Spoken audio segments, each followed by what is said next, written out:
Well, we were told yesterday that Kittle was going to be out 3 to 5 games.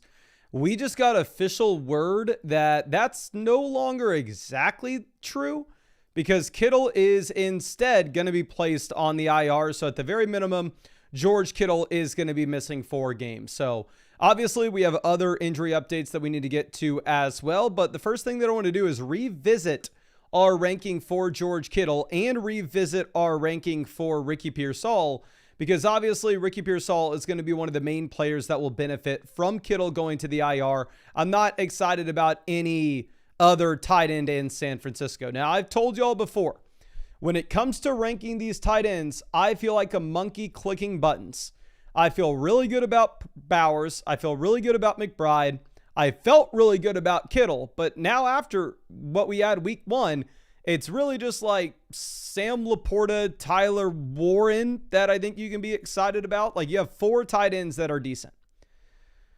So I'm sitting here myself with like TJ Hawkinson as my tight end, right? I technically have him ranked tight end 6. If you wanted to tell me Mason, TJ Hawkinson should be behind Juwan Johnson at this point, I'm not even going to argue with it. They're all bums.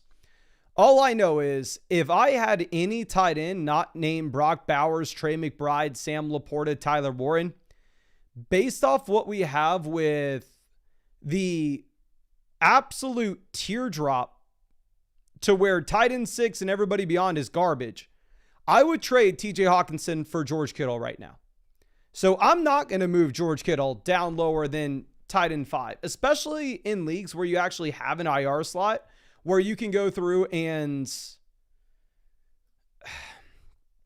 you can just pick up a free tight end off waivers like Hunter Henry or Juwan Johnson or Harold Fannin. So the only real thing that maybe I think we need to update with the Kittle ranking is maybe like him positionally. We have George Kittle at 61. If I had Kittle versus J-Mo, I'd probably prefer J-Mo at this point. But then versus Ridley, Debo, Rome, Burrow, I don't know. I'm not even going to move Kittle down much further than this. If you were playing in a league where you're going to have to keep him on your bench and not your IR, then I think you absolutely nuke him. Now, the issue with trying to update the rankings for the other guys in San Francisco is a lot's going to hinge on Brock Purdy. Let me see if I can get us an update with Purdy from today, because if y'all remember, we got the report yesterday saying that Brock Purdy was questionable for the game against New Orleans. And oh my gosh, I just searched something up on Twitter and saw somebody jumping into an electric wire. That was insane. But we got the report saying that he was questionable against New Orleans with both a shoulder and a toe injury. I cannot find any additional Brock Purdy updates. Now, if I was looking at sportsbooks right now with what they have for the implied team total of San Francisco, it's like 22.5 points. So even if you have no Purdy, it's not going to be the worst thing in the world. So when it comes to Ricky Pearsall, I'm going to give him the benefit of the doubt. I'm going to go ahead and move him up over everybody like Chris Olave. I think we have him wide receiver 34. If Brock Purdy was 100% good to go, Ricky Pearsall could jump into tier E. But it also looks like Juwan Jennings may be playing as well. So at this point, I'm actually going to be moving up Juwan Jennings to about wide receiver 45 as well, given what we have with the Kittle/Purdy situations. Outside of that, the other updates that we need to give, Quinshon Judkins was practicing with the Browns today. So him returning to practice or going to practice for the first time does make it for me where Dylan Sampson's not that exciting. I think you're probably going to be in a running back by committee in the worst offense in the NFL. And I think that Quinshon Judkins is probably going to be the number one guy in that case. So I think that's it that we have for the overall updates. So what we can do now is we can go over and we can answer some questions. Now, I understand a lot of people are going to go, Mason, this team review was sent in yesterday. Why the hell are we doing this in the live stream today? How is this person going to even be able to see it? The developers on flockfantasy.com, they absolutely cooked. What they did is they built this out where I can go through and I can actually answer your fantasy football questions in the live stream, and it will get sent to you, the answer, through flockfantasy.com with a custom YouTube link where it will take you to the live stream that I answered it, and it will timestamp it automatically. When you click that link, it will jump you to the second that I answered your question. So a lot of these questions we got were from this morning. Some of them were from very late last night. And I will say real quick, Z Leon says, are we opening team reviews again? So on flockfantasy.com, you can always send me a start sit question, trade question, team review, or super message. However, with the team reviews, I do have to turn those off just because we get too many of them and they take too long, so I'll fall too far behind. I have the team reviews off right now. We have, at least based off all the emails I was receiving today of people sending in questions, we have so many questions to get through that if I was going to turn team reviews back on, it won't be for quite some time in this live stream. So I'll keep you posted on if we end up doing that. But first, let's go through and let's dive into some of the teams that we have right now, just so we can get to these. I almost reviewed this team for Schlinky right before the Monday night game, but what we ended up having was the Tank Bigsby trade, and we had to kind of pivot over to that. But let's get to it now. So this is Pikachu. To say Mason draft didn't go well for me in the keeper league. Please help with any trade ideas. Somebody offered me Marv and RJ Harvey for Kenneth Walker and Zay. So for me, I would take Marv and RJ Harvey in this instance. Harvey and Walker look to be about the same, and I would rather have Marv over Zay. I like the deal, but my running backs are too thin. I don't even know if it's a move I can make. Let me know what you think. Thanks. Thank you, my guy. I think, honestly, since it's a positional swap, it doesn't really matter what your roster looks like. I think I would do it. And this is a league in which we are third in the league analyzer when it comes to wide receiver. We are 7th at running back. We are 6th at tight end and 12th at quarterback. So the first thing to address is the fact that we are effectively just going to be streaming quarterbacks every week. At least for me, I'm not viewing Drake May as an every week starter. So if I had Drake May as my QB, I would prefer to roster 2 of these quarterbacks. Like, I would want to go through and pick up one of Jared Goff, Daniel Jones, Michael Penix. And honestly, I think you have an easy cut here. If the Miami Dolphins offense is this bad, even if you were to get Achane injured, Ollie Gordon's maybe not that exciting. So I would go ahead. I would cut Ollie Gordon. I would pick up Jared Goff and play the matchups between Drake May and Jared Goff going into the future. Looking at what we have with the running backs, and real quick, I want to give a shout out to y'all. We just hit 278,000 subscribers. I never thought we could possibly do this, but it looks like we have a shot to hit 300,000 this season. So if you haven't already, hit the like button, subscribe to the channel, and hit the bell next to the subscribe button if you want to come out to these streams. Once we hit 200 likes on this stream, we're going to be giving away multiple start sit trade questions for multiple people in this live stream. And let me know when we hit 200, everyone.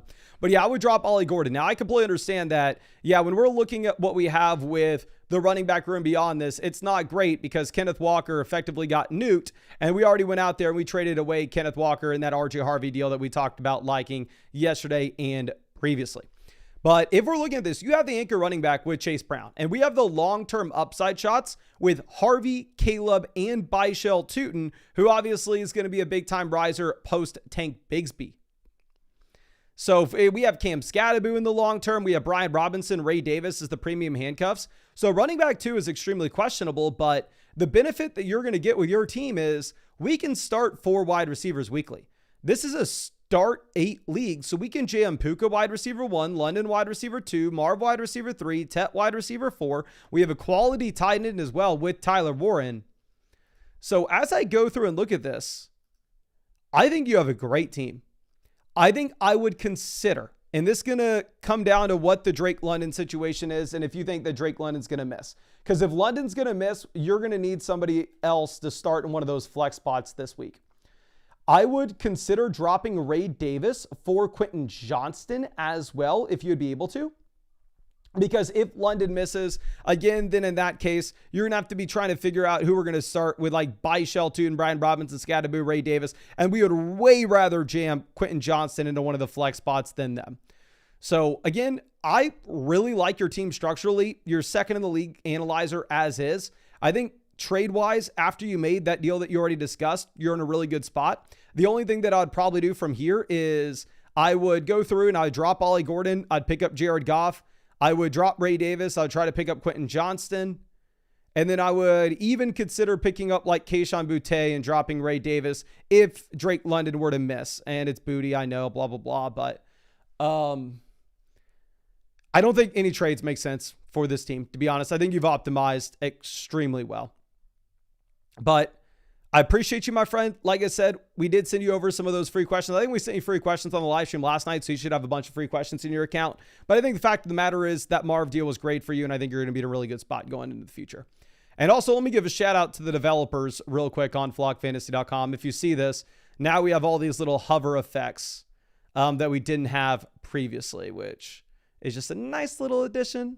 It's not super, super big thing, but it does feel nice working around on the site.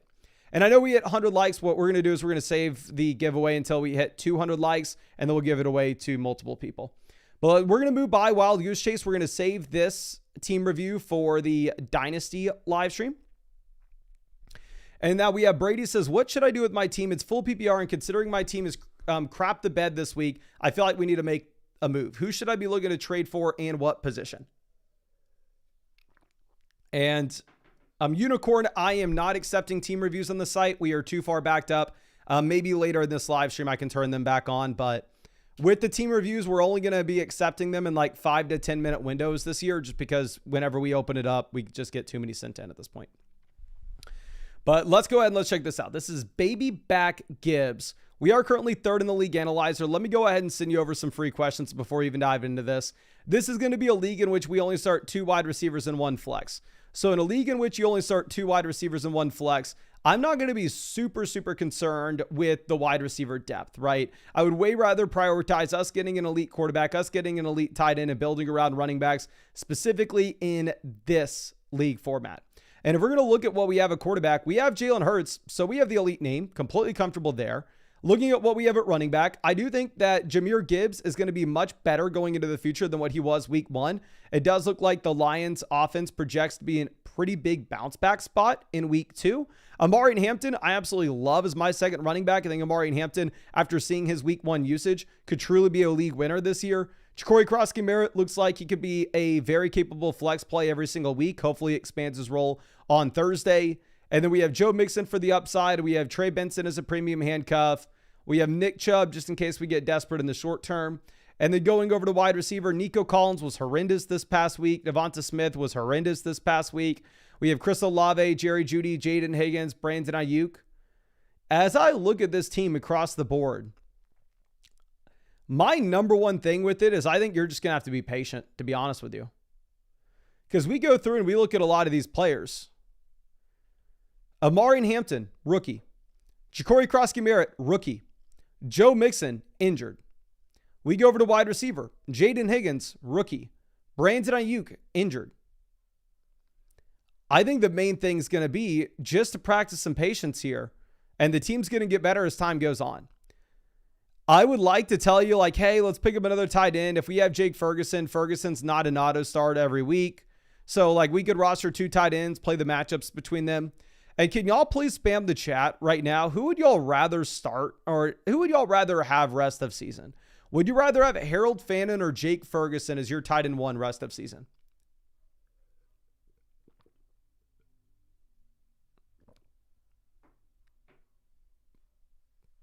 Please let me know in the chat. We got Ferg, Fannin. Fannin, Ferg, Fannin, Fannin. Ferg. That's where I'm at. I have Jake Ferguson, tight end 17, Harold Fannin, tight end 18. They are relatively close, though, so I wanted to go through and see what y'all had to say. I think if they were my tight end 2, I would rather have Harold Fannin because I think Harold Fannin probably has a higher ceiling. But as a tight end 1, I think I would rather just probably hold on to Ferg for the time being. I'm trying to stall here mainly to come up with some trades if we can. So the trade that's very obvious and very easy to do ever in a league like this where we have plenty of depth, right? I mean, right now we have like Ja'Cory Crosky-Merritt, Jerry Jeudy on our bench. And again, we have the long-term upside where eventually maybe you do end up getting Joe Mixon back with this team, Brandon Ayuk back with this team. The easy move to make here almost always is just like, oh, can we take Chris Olave and Devonta Smith and make a 2-for-1 deal and go upgrade at wide receiver? Can we take Jerry Jeudy and Nico Collins and make a 2-for-1 deal where we can go upgrade at wide receiver? It's easy to say. It's much harder to do, especially the reason I'm saying this is Devonta Smith as well as Nico Collins just face planted to such an extreme that if you were to sell them in week 2, there is no way that you get a respectable price for them. If you were to sell them in week 2, you are more likely than not going to be selling them at an extreme discount in comparison to what my long-term expectations would be for them. So like, I honestly wouldn't want you to make that deal. Honestly, I would rather you just kind of leave this as is. Now, if you were going to go through and make that kind of trade where you effectively just trade 2 wide receivers to get a better one, I think that the move would more so be like, can we trade Chris Olave and Jerry Jeudy and go out and get a wide receiver like Marvin Harrison? Go out and get a wide receiver that was going at like the end of the 3rd round. I would love to tell you Jackson Smith and Jigba, but there's just no way that we get JSN after week 1. And I don't know if you can afford to go through and upgrade at tight end. Like historically with a team like this, where it's a 2 wide receiver, 1 flex, I would like to sell a wide receiver for a tight end as well. But the fact of the matter is, like, George Kittle could potentially be an interesting buy low candidate for teams like this if you have the open waiver wire spot. But the issue with where you are sitting currently is like, we have no, like, we already talked about our long-term pieces. Hampton, Ja'Cory Krosky-Merritt, Jaden Higgins all being rookies, Joe Mixon and Brandon Ayuk being injured. It really does limit the amount of moves that you can make trade-wise. So I think you're probably leaving this as is, to be honest. And I, realistically speaking, don't even see a waiver wire pivot for you to make. I would like to pick up Quentin Johnston. Maybe, like, obviously, if Brandon Ayuk was not on your IR, and if Brandon Ayuk is actually in your starting, on your bench, I would be okay with you deciding maybe we go ahead and maybe we drop Ayuk and we pick up Quentin Johnston, especially with all these other injured and rookie players that we have. But outside of that, I think you're leaving this as is. I know it must be very frustrating for how poorly our team performed week 1, but I think you're going to get much, much better weeks for Gibbs, Hampton. Literally your entire starting lineup, I think, will be better going into the future. But I sent you over some free questions. I'm really sorry that we didn't have much else for your team, but I think your team's completely fine. And yeah, I really do appreciate you, my friend. Now, let's move this over to our next team. This is going to be Drake May Lover. A couple Drake May lovers from the stream. Says, hey, Mason, awful week for the first week of the wide receiver room. Need to address Kittle's injury with the tight end pickup. Also going to improve running back. Do I pick up Etienne or Javonte? So this is Mooney on the mind. We are the 4th team in the league analyzer here. This is a 2 quarterback format. So honestly, the league analyzer is pulling in 1 quarterback value. So you should probably ignore it with the overall ranking. Instead, just focus in on what it ranks our individual positions. It's an 8-team league. So the options on waivers should be incredible. It's a start 8 format as well. So what that tells me is, more likely than not, a no number 15, says Drake May Lover. If this is you, my guy, let me know, because then we can go through and we can ask you some questions about this as well. If this is a league in which you only start 2 wide receivers and 1 flex, we have some very easy drops and ads. The first thing that we can say is, scrolling positionally, running back is going to be incredibly important for us. And we have Travis Etienne currently on the waiver wire. If this is a league where you only start 2 receivers in a flex and we have Amon-Ra St. Brown, Nico Collins, Mike Evans, I would drop Rashee Rice for Travis Etienne in a heartbeat. Okay. Drake Mason says, hey, Mason, it's not a fab system, but I have the number 1 waiver wire. If you have the number 1 waiver wire option, you're using it on Travis Etienne. If Rashee Rice is like on your IR, then you're going to leave Rashee Rice alone. But if Rice is on your bench, you drop Rice and you pick up Travis Etienne. Now, if Rice is on your IR and you have to drop somebody else, we're going to be dropping RJ Harvey in favor of Travis Etienne. In terms of what else we can do here, somebody says, why not drop a quarterback? This is a super flex league. I think Tyler Warren is the very obvious add at tight ends. I'm assuming that we have an open IR slot that we're going to be able to move George Kittle to. What will be very frustrating is if we don't have an IR slot we can move George Kittle to, then in that case, you are going to indeed have to like probably drop like Rashee Rice and RJ Harvey for you to pick up the combination of Tyler Warren and Travis Etienne. If I was prioritizing these two players with our number one waiver claim, I think Travis Etienne is your first ad. Tyler Warren is your second ad. And then if I were to go through and if I were to try to make some trades here in a super flex format where we go through and we look at the fact that you have incredible wide receivers out there on the waiver wire. Like your wide receiver position is so easy to come by in this league that I'm telling you there's a scenario in which we cut Rashee Rice. So with that context, I think if we can pick up Deebo Samuel for free, and I know people are going to absolutely hate to hear this because he was incredibly impressive week one. He was a great prospect. But here, realistically, if we're going to be able to make a trade, you're not going to be able to send somebody that nobody wants. You're going to have to send somebody that's exciting, right? When you have to at least give something. I think the sell would be Egbuka. I think if you could go through and maybe move on from Egbuka, send him in a 2-for-1 deal to get either an upgrade from DeAndre Swift or an upgrade from Drake May as your QB2 in your Superflex spot.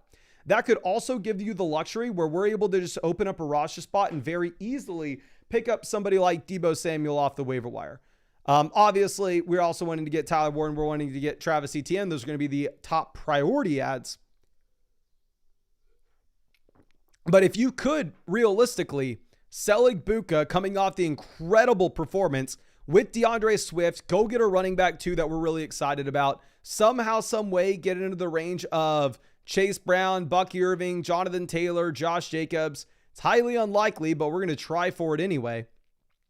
Then all of a sudden we open up the roster spot and we can bring in Deebo Samuel for free.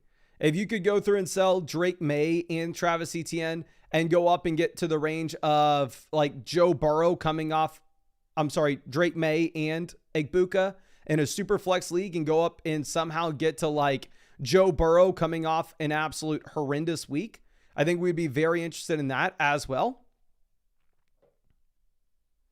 But yeah, really, you got to make the two waiver wire moves and you got to leverage Egbuka's big week in a format like this in a 2-for-1 deal, either to upgrade running back or upgrade quarterback. Here in your 8-team league, you have the worst running back room in this league. So I think that would be probably my number one priority other than the simple waiver wire pickups.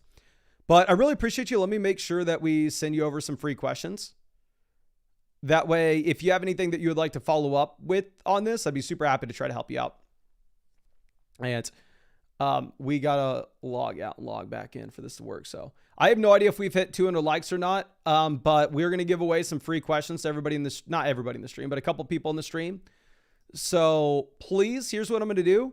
Drop your flockfantasy.com username in the chat if you want a shot at winning a free question for this live stream. All you got to do to enter is 1, be subscribed to the channel, which you have to be subscribed to send a message in the chat anyway. And 2, drop a like on this live stream.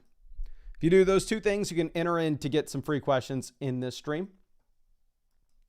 Okay. And let me pull this over.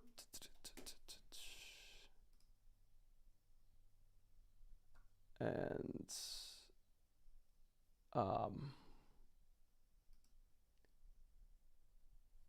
yeah, this site's bugging.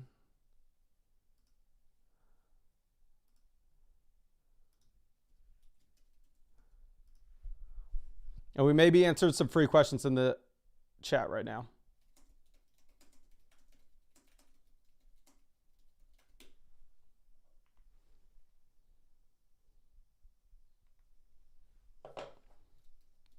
Never mind.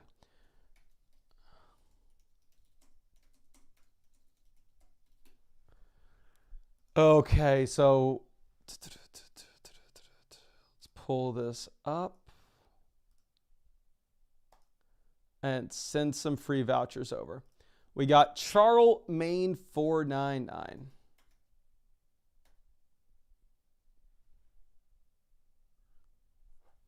Charles. Just found you and just sent you over some free questions. And let's find somebody else. And God, the site's going slow.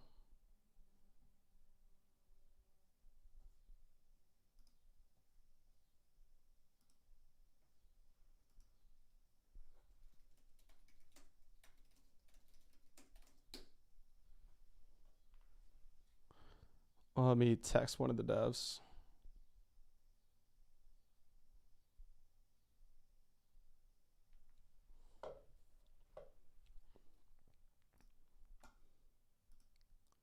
We may have to upgrade the servers on the site.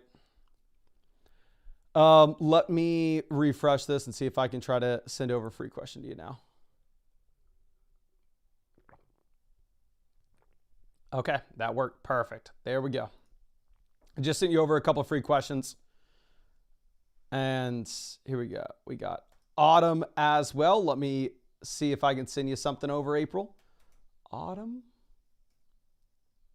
LV. Just found you, April, and just sent you over some free questions as well.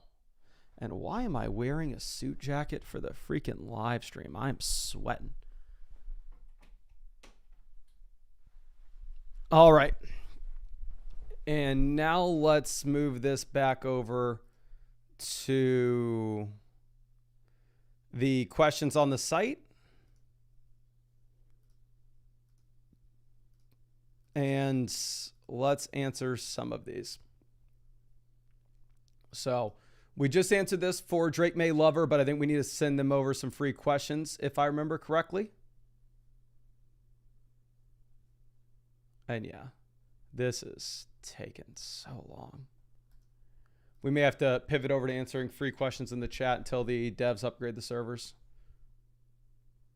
That's what I'm assuming is going on.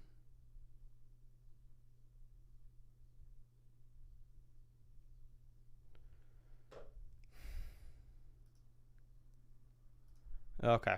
If you have any fantasy football questions, drop them in the chat and we will try to answer them right now. All right. Joseph says, all right, Chad, I have J-Mo as my wide receiver 5. He's my weakest piece. Would you drop him for Tyler Warren in case Brock Bowers misses? If Tyler Warren's on your waiver wire, I'm assuming that you are playing in a very shallow format. And in that case, the wide receiver depth's not going to matter that much. So if you think that Brock Bowers is going to miss time, I would not fault you at all for dropping Jameson Williams for him.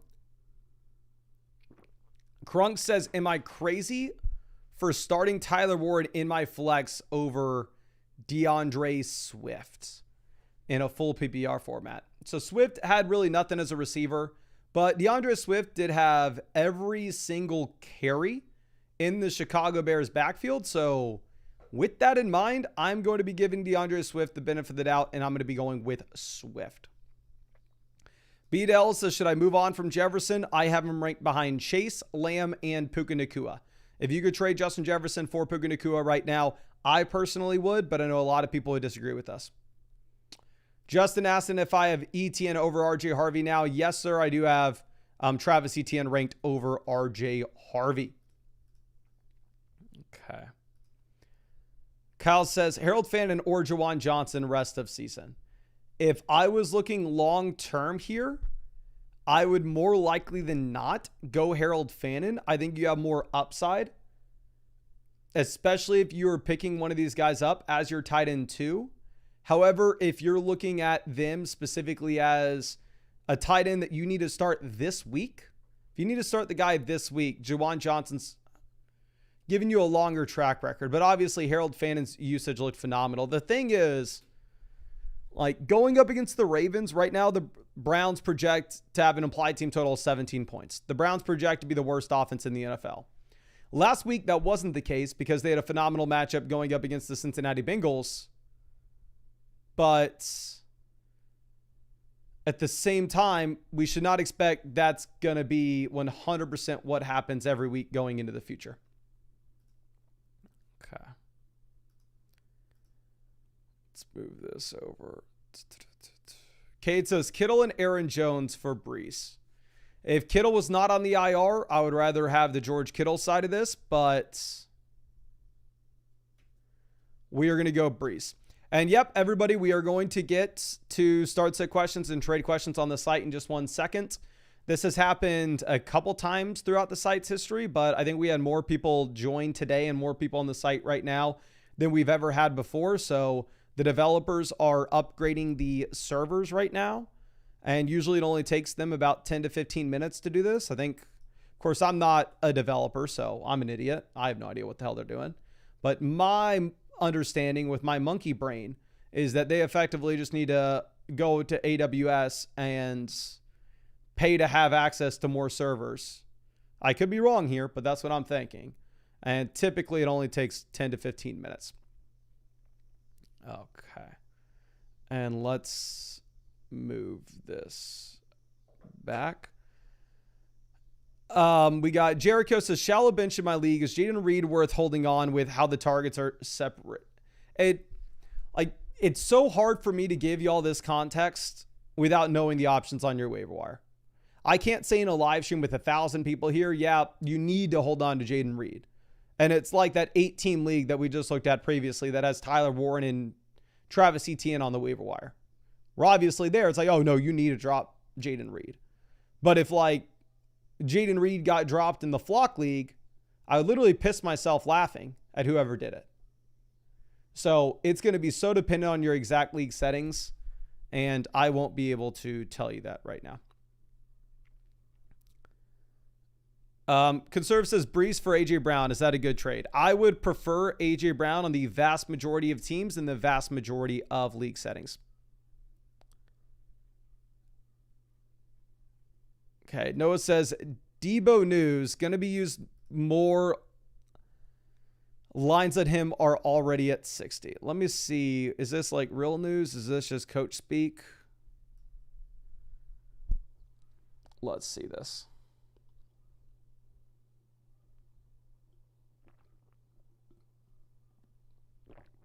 All right. Let me see if I can find any relevant news right now.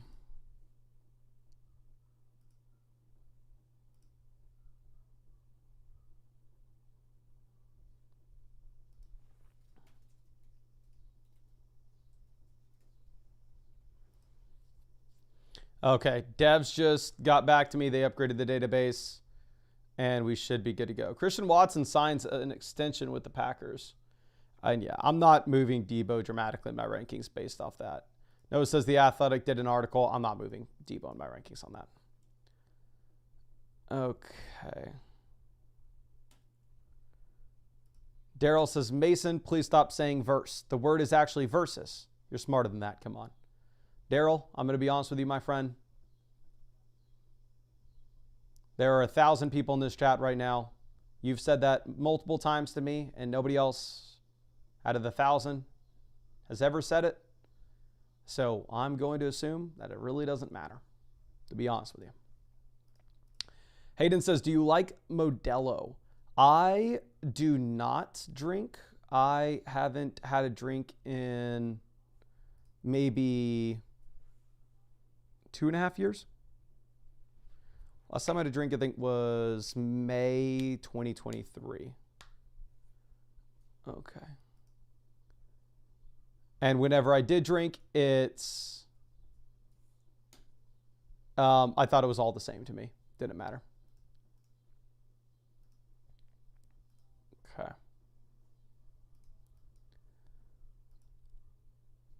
Let's see. Tintin says, who would you trade McCaffrey for in a 12-team PPR?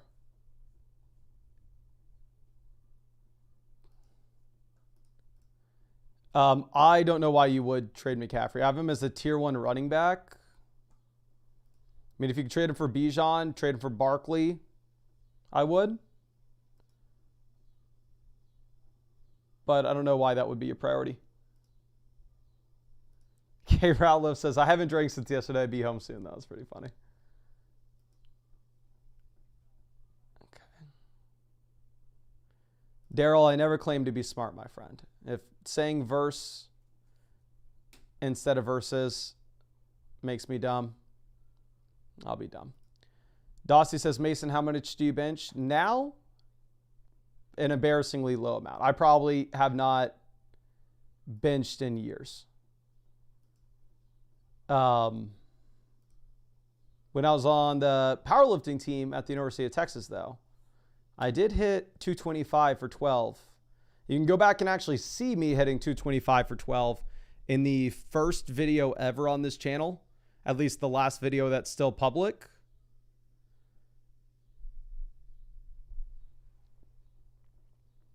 And I weighed like 163 pounds.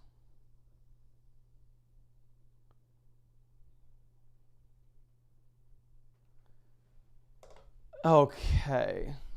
Let's see. Author says, do I start J.K. Dobbins or Javonte Williams? I would rather have Javonte, to be honest. Brendan says, trying to upgrade a quarterback. What do you think I can get for a Bo Nix, David Montgomery combo? Diddly squat. You go to your league mates right now and you go, hey guys, big news. Everybody get in line. I know y'all are going to get your offers in after week 1. After we all saw how the Lions looked, after we all saw how Bo Nix looked, but y'all get the opportunity. I'm going to be blessing y'all where you can trade for Bo Nix and David Montgomery. Just give me a good quarterback. You are going to get laughed out of the building. Nobody's trading for Montgomery right now. Nobody's trading for Bo Nix right now. Like, the only quarterback that is worth going for, in my opinion, would be one of the top 4 guys. Daniels, Hurts, Allen, Lamar. Those are the guys we've been talking about trading for all offseason and over the past few weeks. But if you go through and you send the offer of David Montgomery and Bo Nix for one of those 4 quarterbacks, you'll probably get blocked. Skelly says, why is the website not working? I'm trying to sync and it's not working. The website had more people on it than we've ever had about 15 minutes ago. So it crashed and the developers are upgrading the database right now. So the website's been down for, I want to say, about 8 minutes. So we're just answering questions in the chat. So if you have any questions you want to get answered for free, now's your time. Just drop them in the chat. Jaden says, Pittman or Olave rest of season? I would rather have Olave. Like, realistically speaking, do we expect the Indianapolis Colts to be a top 5 offense rest of season? And do we expect Josh Downs to be nothing rest of season? Probably not. Okay. Let's move this over. Egbuka or Pollard rest of season is going to depend on your team and your league settings. Herbert over Jaden Daniels this week. If it's a 4-point passing touchdown format, that would be a horrendous decision. You for sure want Jaden Daniels. Will, thank you for being a YouTube member. The Notorious One says, should I pick up Trey Benson? If I remember correctly from you sending in your league, you play in an incredibly shallow format. I would say for the vast majority of people, yes, they should pick up Trey Benson. You specifically, however, I don't remember who we'd have to drop. Like, if y'all are ever going to ask, like, hey, how much fab should I spend on this player? Or should I pick up this player off the waiver wire? Again, in these live streams, I will answer and review teams that are in 8-team formats. And then I'll go over and I'll review teams and answer questions from 12-team formats.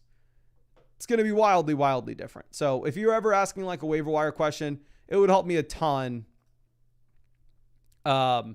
Like this. Andy says, should I pick up Strange and drop Loveland? So Loveland's super frustrating last night, right? You get 2 targets and Cole Kmet had, I believe, 4. And it's just salt in the wound of this, considering the fact that you get, I want to say, one of the biggest breakout tight ends of the week being Tyler Warren, another rookie.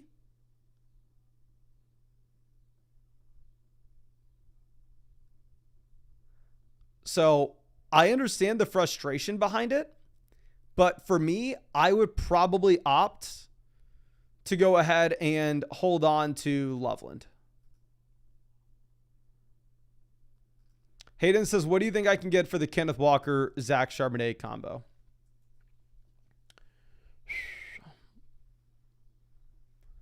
Here's a question I want to ask all y'all. Who would you rather have rest of season? Travis Etienne or the combination of Kenneth Walker and Zach Charbonnet?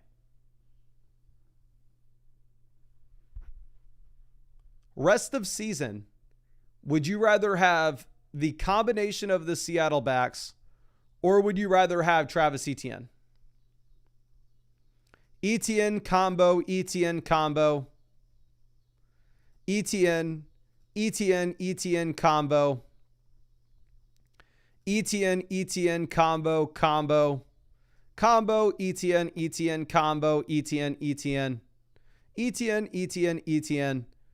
So it looks like the majority of the people in the chat are saying Travis Etienne.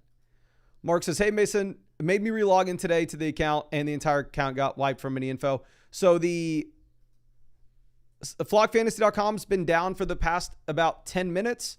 Your account info has not been wiped. The developers are working on upgrading the database. It should be done any second now, and you should be good to go. But we are going to continue to answer the free questions in the chat. So all I got to say is, if you have not done so already, go down there, hit the like button. We are live streaming every single day until Christmas, answering fantasy football questions. And if somehow you have not done so, subscribe to the channel. We are sitting with a small chance, not a guarantee by any stretch of the imagination, but there's a small shot that we actually can hit 300,000 subscribers this year. So I would kindly beg that you go down there and subscribe to the channel if you have not done so already. But and I just got some emails saying that people bought something on the site from me. So I'm assuming that means the site's back up. And let's test that out. Okay. Yep, the site is back up. So if you're having an issue with the site, I'm sorry. Again, down for the past like 15 minutes. We had never had so many people on the site before, so the devs had to go through and update the database, but should be good now. So I'm going to go through, and we just answered this from Drake May Lover. Let me send you over some free questions, my friend. That's what we had been trying to do, but let's mark that as complete.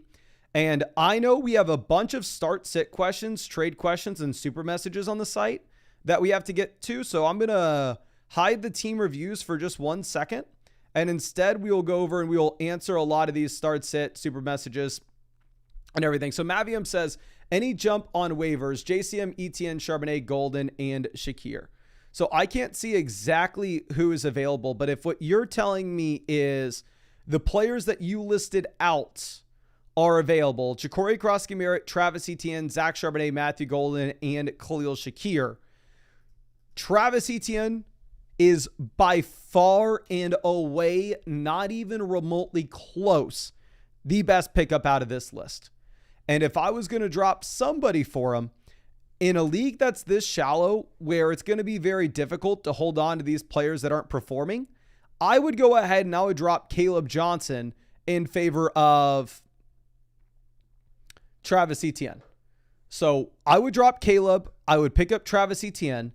Looking at the wide receivers, Jacoby Myers is our worst receiver. I don't think I can tell you at this point to drop Jacoby Myers for Shakir or Matthew Golden. If you wanted to get Ja'Cory Krosky-Merritt, I wouldn't fault you for it. I would also probably drop Jalen Warren for Ja'Cory Krosky-Merritt, because realistically, you're not starting either Pittsburgh Steelers running back with how good your team is. So I would drop Caleb. I would drop Warren. I would pick up ETN, Ja'Cory Krosky-Merritt. But Travis Etienne is by far and away the number one priority out of that list. Now, let's move this over to our next question. This is Santo. This is Dylan Sampson, J.K. Dobbins, Mike Evans, Drake London versus Ashton Jeanty and T. Higgins. So give me Jeanty over London.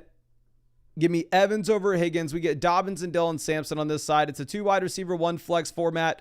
The pieces that we would pick up off the waiver wire, this is the Flock League. So actually, we don't know the pieces we could pick up off waivers. Realistically speaking, this is a completely fair price point to get Ashton Jeanty if you needed a running back.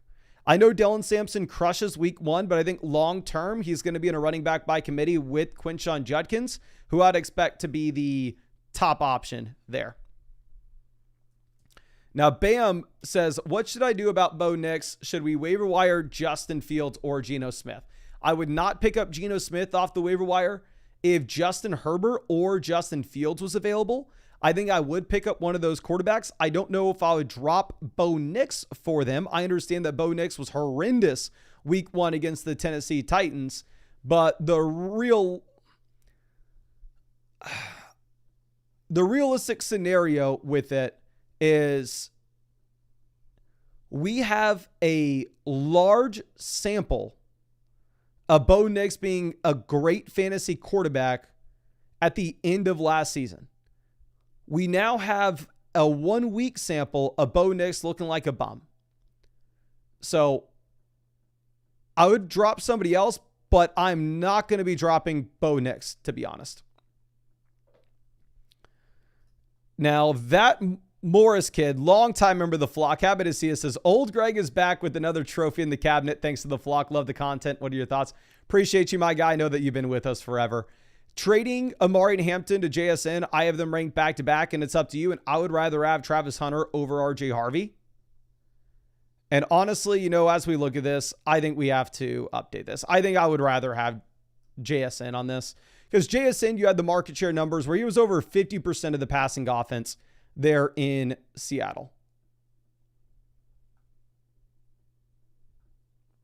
So with that context, I think I have to have Jackson Smith and Jigba ahead of Amari and Hampton. And honestly, he's probably the winner in this deal. My default is to say Hampton, though, because I do think Hampton's going to be much better in the future, but JSN is just a true elite player at this point. Now, Eifert says, other wide receivers are Amon-Ra, Nico, JSN, and we need a running back too. So going from Flowers to Kittle, up to you, it's a 14-team format. So if this is a 14-team league, it's kind of going to be difficult to get players inside your starting lineup. Jalen Warren to Ja'Cory Krosky-Merritt. Did the devs upgrading the database screw with these ranks? Because I would way rather have Ja'Cory Krosky-Merritt over Jalen Warren. Or do I just need to update that myself? Why would I have Jalen Warren there?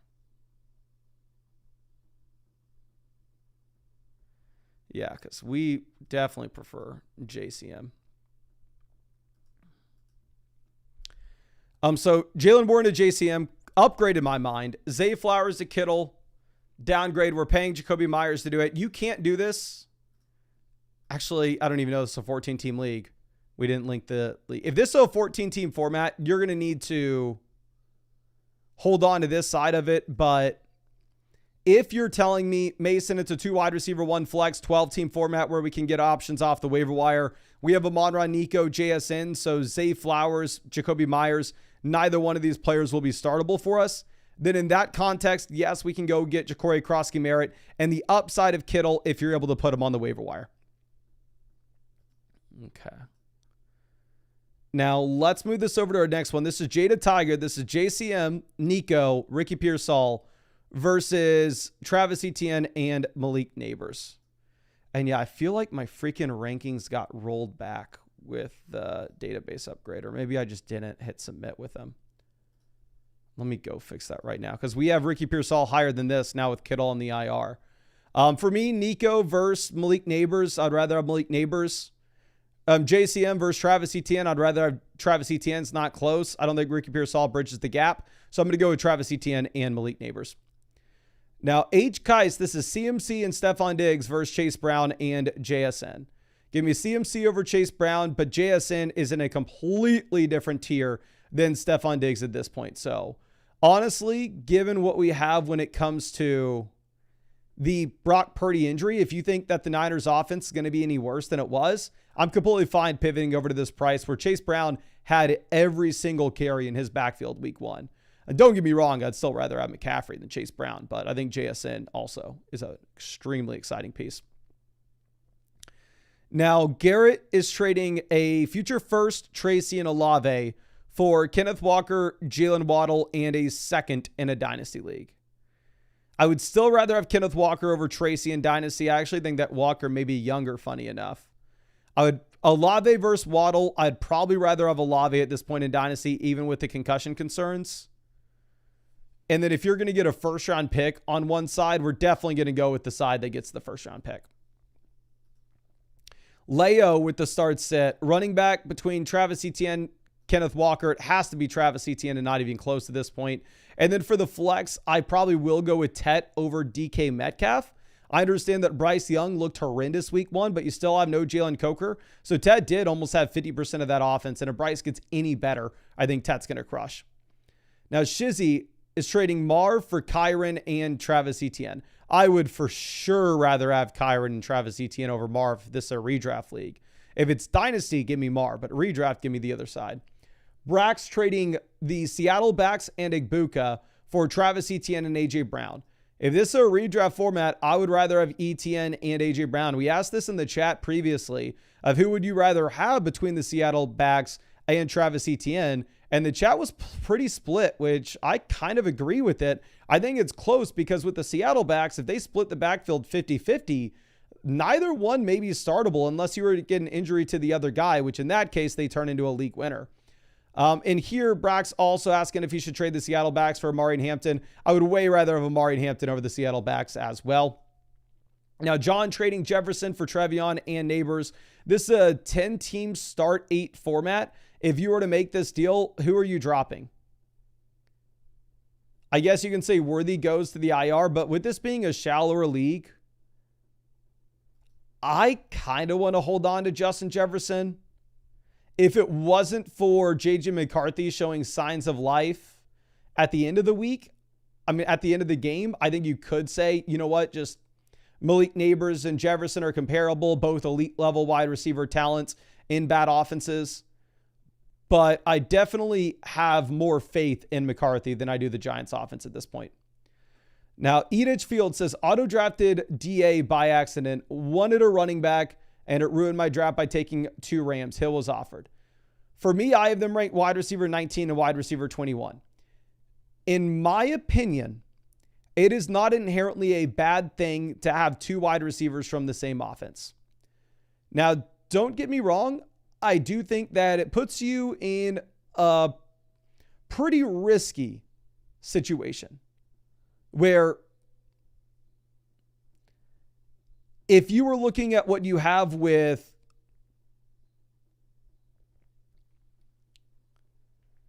like a Matthew Stafford back injury, it just completely collapses your team. But for me, I think the only thing I care about is which wide receiver will project to be better.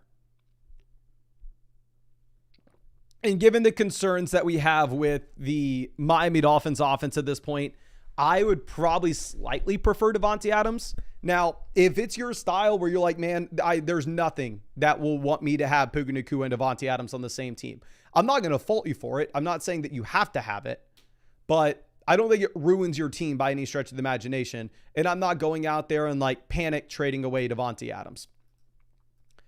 Now, big deal with the trade, sending George Pickens for Caleb Williams. It's a 1 quarterback format. It's going to be George Pickens very, very easily. Let me see the quarterbacks on the waiver wire. Like, quarterbacks on the waiver wire aren't great, but if you drafted Pickens just to trade him after a really tough matchup against the Eagles, why did you draft him in the first place? I'm not a big Pickens guy, but what were we expecting week 1 against Philly? Stay loose trading Dylan Sampson and Michael Pittman for Tony Pollard. Oh, hell yeah. Go get Pollard here. Easy call there. Zach the Saint says, FYI, Superflex is a rookie slot only. I was offered this trade tonight. I would put Javonte in the flex. You're saying I'd put Javonte in as well. So looking at this, if it was a normal Superflex league, I would very easily rather have the side of Jaden Daniels. But if you're telling me, Mason, that super flex spot, you can only play a rookie quarterback, you're saying? So the super flex spot, really, you can only play Cam Ward? In that case, it's more just like a 1 quarterback format. And in that case, yeah, I'll go ahead and I'll take the Jackson Smith and Jigba side relatively easily. Now, Cooper from AK trading Baker, Brees, Chubb, Jacoby for Daniels, Taylor, and Waddle. It's a dynasty trade where I think you very easily take the long-term appeal that you get with Jaden Daniels. I mean, even if it was a redraft trade, I'm taking the Jaden Daniels side. It doesn't matter what the league format is, to be honest. Even if it was a super flex league, I'll take the Daniels side. Emily says, appreciate any help here. Thanks for all you do. Thank you so much, Emily. Here we're trading away Brock Bowers and picking up Kyron Williams and Tyler Warren.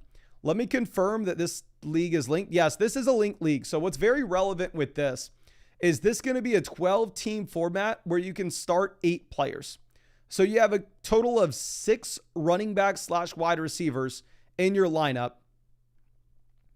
And if we were looking at what we have in terms of like the depth as of today, like let's say we do not make this trade. Instead, we have Brock Bowers. Running back, we are starting J.K. Dobbins and Tyrone. No, we have Javonte and Tracy. Wide receiver, we have Chase, Tet, Ladd, Ricky Pearsall, and Tet. So we're starting 4 receivers regardless. Effectively, what this is doing is it's giving us a pretty big upgrade at running back.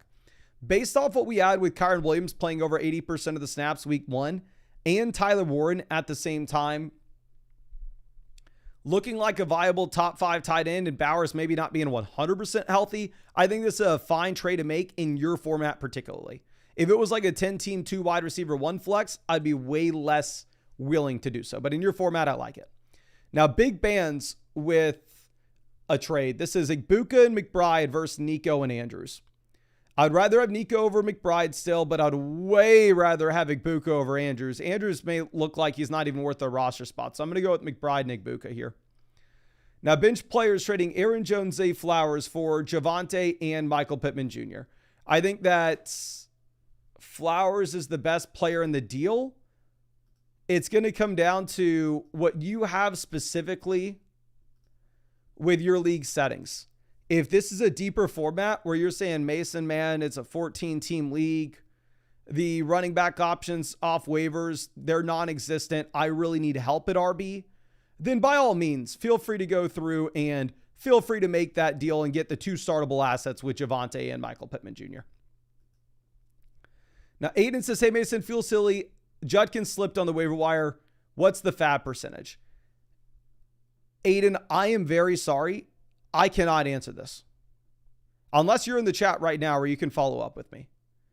I say this all the time, but like you go through and you look at this live stream, I'm looking at 8-team leagues. I'm looking at 10-team leagues. I'm looking at 12-team leagues. I'm looking at 14-team leagues. If you're in an 8-team league, what's the fab percentage for Quinshon Judkins, where we saw an 8-team league earlier that had Travis Etienne and Tyler Warren on the waiver wire? It's 0% because I'm not picking them up. If I was in a 14-team league where the next best option on the waiver wire is going to be DJ Giddens, I'm going to go aggressive. So I cannot answer this for you, my friend. I feel bad for it, so I'm going to send you over a free start set. But yeah, anytime anybody ever sends in a waiver wire, I need to know like who you are dropping, what, like just at very minimum. If you tell me who you're dropping, I'll have a better idea. Now, who's Ryan with our next question? Right now, we have JSN on the bench somehow. For the love of God, I know Keon exploded, but you play JSN over Keon Coleman. And then your team is phenomenal. I would really look to see if we could upgrade tight end or quarterback. For us to like, and I would still probably start Kamara over Pollard. But for you to have like Pollard, DJ Moore, Keon, and Jerry Jeudy on the bench, you can afford to upgrade QB or tight end easily. Now, Gabe Gale here, we have Worthy, Higgins, Addison, Judkins on the bench. So I guess Judkins would be if Judkins plays, hell, I'm playing him over Tank Bigsby. No way in hell I'm playing Tank Bigsby this week. I'll tell you that much. Now, Jumbako, this is a start sit. We're looking at Baker Mayfield versus Justin Fields. I do think you're in a spot where we should see some Justin Fields regression. Sportsbooks are telling us the Jets are going to be a bottom 5 offense this week. Tampa's not supposed to be an elite offense. If it's a 4-point passing touchdown format, I understand going Fields for the rushing, but I'm probably going to take Baker. And then for the flex here, it's a full PPR format. Hampton didn't have much as a receiver, but the Chargers project to score about 25 points this week. And Najee Harris only had 1 touch last week, so I'm going to be playing Hampton. Let me refresh this. And real quick, let's Bitter Hornet. I'm going to get to this in 1 second, but I want to give some people in the chat right now some free questions. So please drop your flockfantasy.com username in the chat, and we will give you some free questions. Not everybody, but we'll pick a couple of people. And you don't even have to have a paid account on flockfantasy.com. It can be a free account. Just to be eligible, you got to make sure that you hit the like button, you subscribe, and I would also recommend hitting the bell next to the subscribe button if you want to know when we are live, because I'm going to be live streaming every single day until Christmas answering fantasy football questions. But let's get this going. We got Opent. Can barely say the name, but we'll send you some free questions here, my friend, and hopefully we'll be able to help you out. Pence. Just found you. Just sent you over some free questions. Really appreciate you always hanging out with us in these live streams, my guy. Thank you so much for being here. Let's find our next one. We got El Dono. Let me send you one over. And again, same thing to you. Really appreciate you hanging out with us in this live stream. And hopefully, whatever you ask, I'm not going to butcher it. I see an Eldono 82 on the site, and that's who I'm going to be sending the free questions to.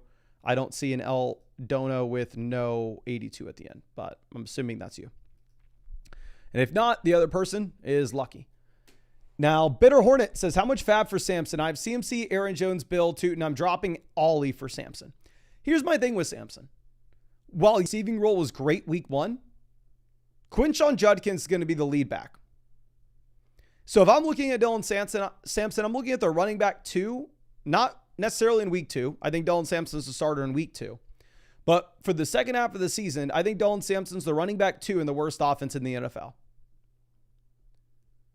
So I am not going to be spending more than 15% of my fab on Dylan Sampson. At least for me personally.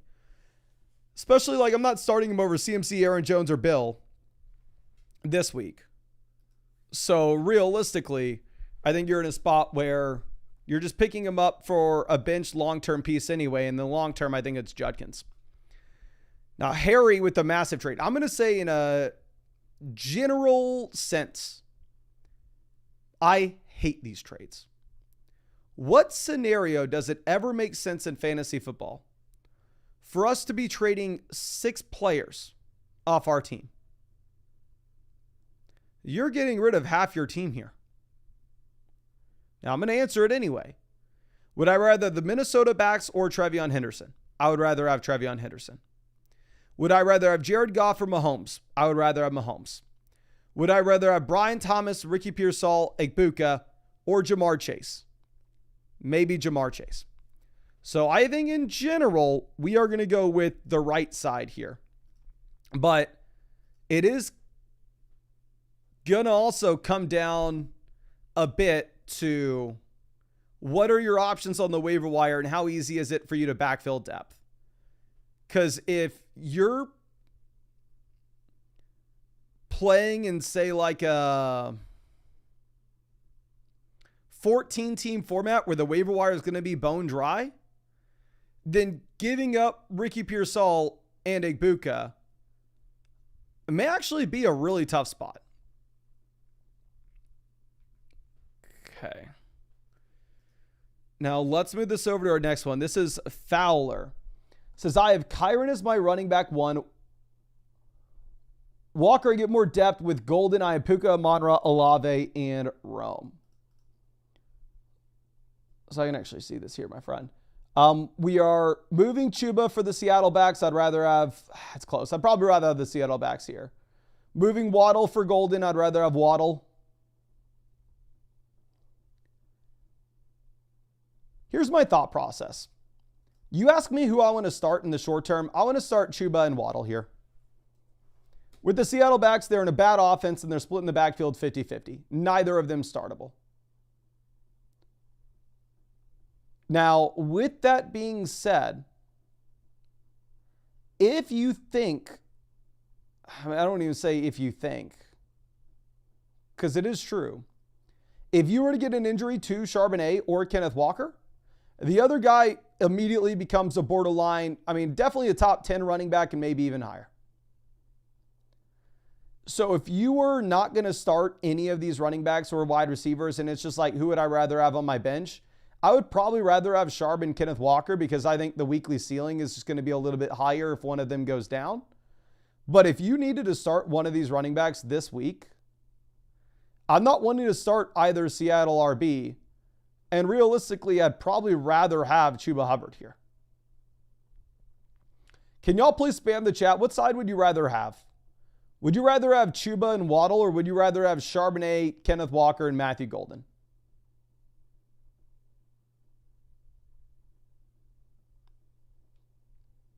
Please let me hear it in the chat. Which side are y'all taking? And it looks like we got most people in the chat agreeing with this as well, to go with Chuba. Again, the only scenario in which I would do this is if it's like, hey, I'm not starting Chuba anyway, so we're just looking at the long-term upside of what would happen if you were to get that injury to, like, Charbonnet and Kenneth Walker turns into an auto lock, or an injury to Walker and Charbonnet turns into an auto lock. But definitely in the short to immediate term here, the Chuba Hubbard side's the one that wins this. Now, Bitter Hornet with another question. Here we're trading Bijan, Pearsall for Hampton and Puka. Give me Bijan over Puka, Hampton over Pearsall. I think it's a completely fair price point, though. I think I actually may go with the Hampton side. Now, Tom Hicks is trading Keon for Herbert and Waddle. I would rather have Keon over Waddle rest of season. We have Purdy at QB. If you think Purdy's going to miss, I would probably not make this trade today. I'd see if we can wait for tomorrow or the next day, but so we can get some Brock Purdy information. But Herbert would be someone I'd rather have over Purdy at this point anyway, with the Kittle injury. J-Rod says, next year redraft got dominated the first week. When you say next year redraft got dominated the first week, are you saying like next year's, like, what does next year have to do with anything here? Are you talking about like, hey, this is a dynasty? I'm assuming this is a dynasty league. League analyzer saying it's a dynasty. We see rookie picks, extremely deep rosters, but it's an 8-team league. So honestly, even with this being an 8-team league, I know Brian Thomas and JSN are younger than Jamar Chase, but in an 8-team league, give me Jamar Chase. Now, Q Digital says Jalen Hurts and Amari Hampton versus Bijan Robinson. 12-team, 2 wide receiver, 1 flex. Give me Bijan. I'd rather pick up a quarterback from the waiver wire, even if we don't have one. Now, Carr between Baker and Love. Give me Baker. Love projects, the Packers project to score more points this week, but I think that they're also going to run the ball a lot more. Running back, I'm going to go with between Javonte, Sharb, and Tracy. It's definitely not Charbonnet split in the backfield. It's going to be one of the lead backs. And I have them ranked 22 and 23 in my rankings this week. I'd probably go with Javonte, where the Dallas Cowboys are heavily favored there over the Giants. Tight end, I'm assuming you, actually this is a dynasty league. So we're going to go ahead. I'm going to take TJ Hawkinson, but that could be wish casting given the fact that I have Hawkinson myself.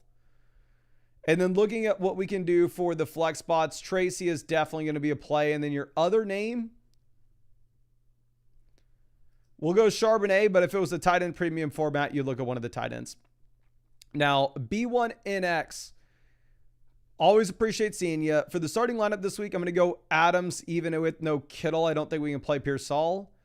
And then actually, we could play Ricky Pearsall here in the flex if you were to have Brock Purdy good to go. And on top of that, we have no George Kittle, which we obviously know the second. D-Chains, wide receiver, we're going to go ahead. You jam Keon. And then for the flex, I think we probably play Olave. And then tight end Tyler Warren over David Njoku at this point easily. I think you can cut David Njoku if you have Tyler Warren. Bitter Hornet says, we have Loveland. Should I pick up Johnson, Fannin, or Strains to replace him or stick with him? It's an awkward spot. Because if I were to look at my week 2 rankings, I am not going to be able to put Loveland over Juwan Johnson. Juwan Johnson will be ranked higher than Loveland in my rankings this week. But rest of season, I would way rather have Loveland. So it is really going to be up to you in this.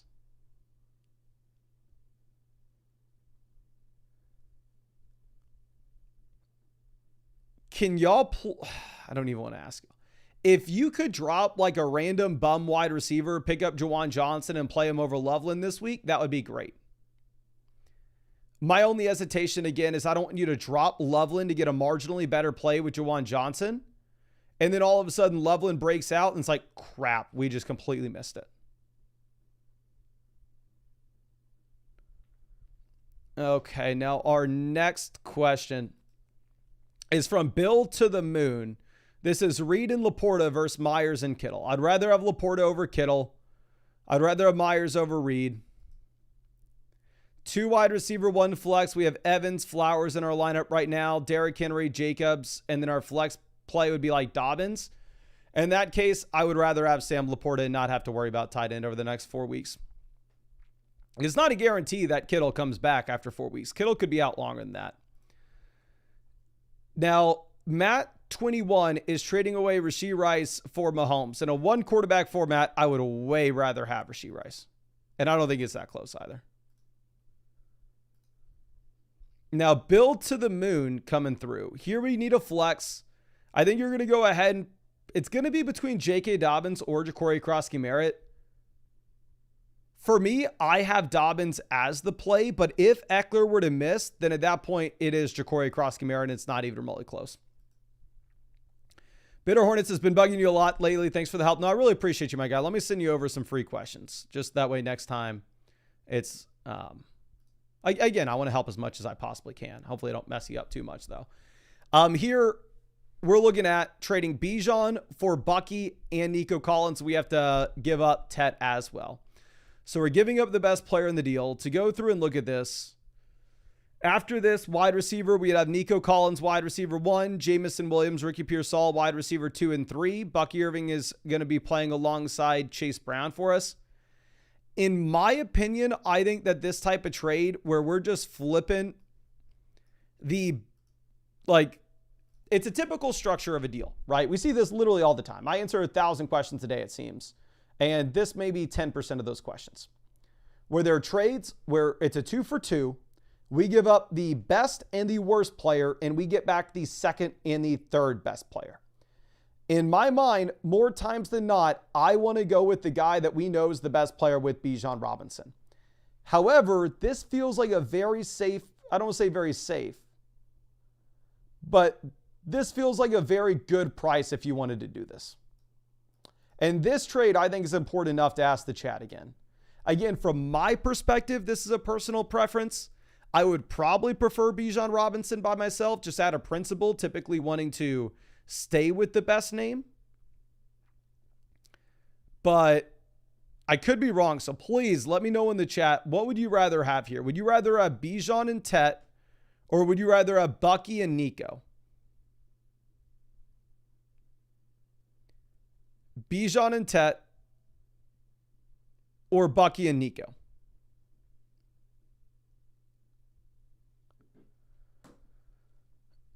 Okay, let's see. We got Bijan, Bucky, Bijan, Bucky, Bijan, Bucky, Bucky. Bijan, Bucky, Bijan. So it looks like most people are on Bijan with us. So I think we leave this as is. Now, PJ, this is RJ Harvey, Jordan Mason, Juwan Jennings versus Travis Etienne and Matthew Golden. Jennings to Golden, tomato. RJ Harvey and Jordan Addison versus Travis Etienne. Give me Travis Etienne. And again, I'm very biased with this. I have Etienne on my own team. Maybe that is clouding my judgment here. But with no Tank Bigsby and what we saw week 1, I think we should be really excited here, to be honest. Okay. Now, our next question is going to be unknown. Here, Ladd is still an auto start for us. Between Wilson and, let's pull up the week 1 implied team totals. I have not made the wide receiver rankings this week. That we are going to be doing tomorrow.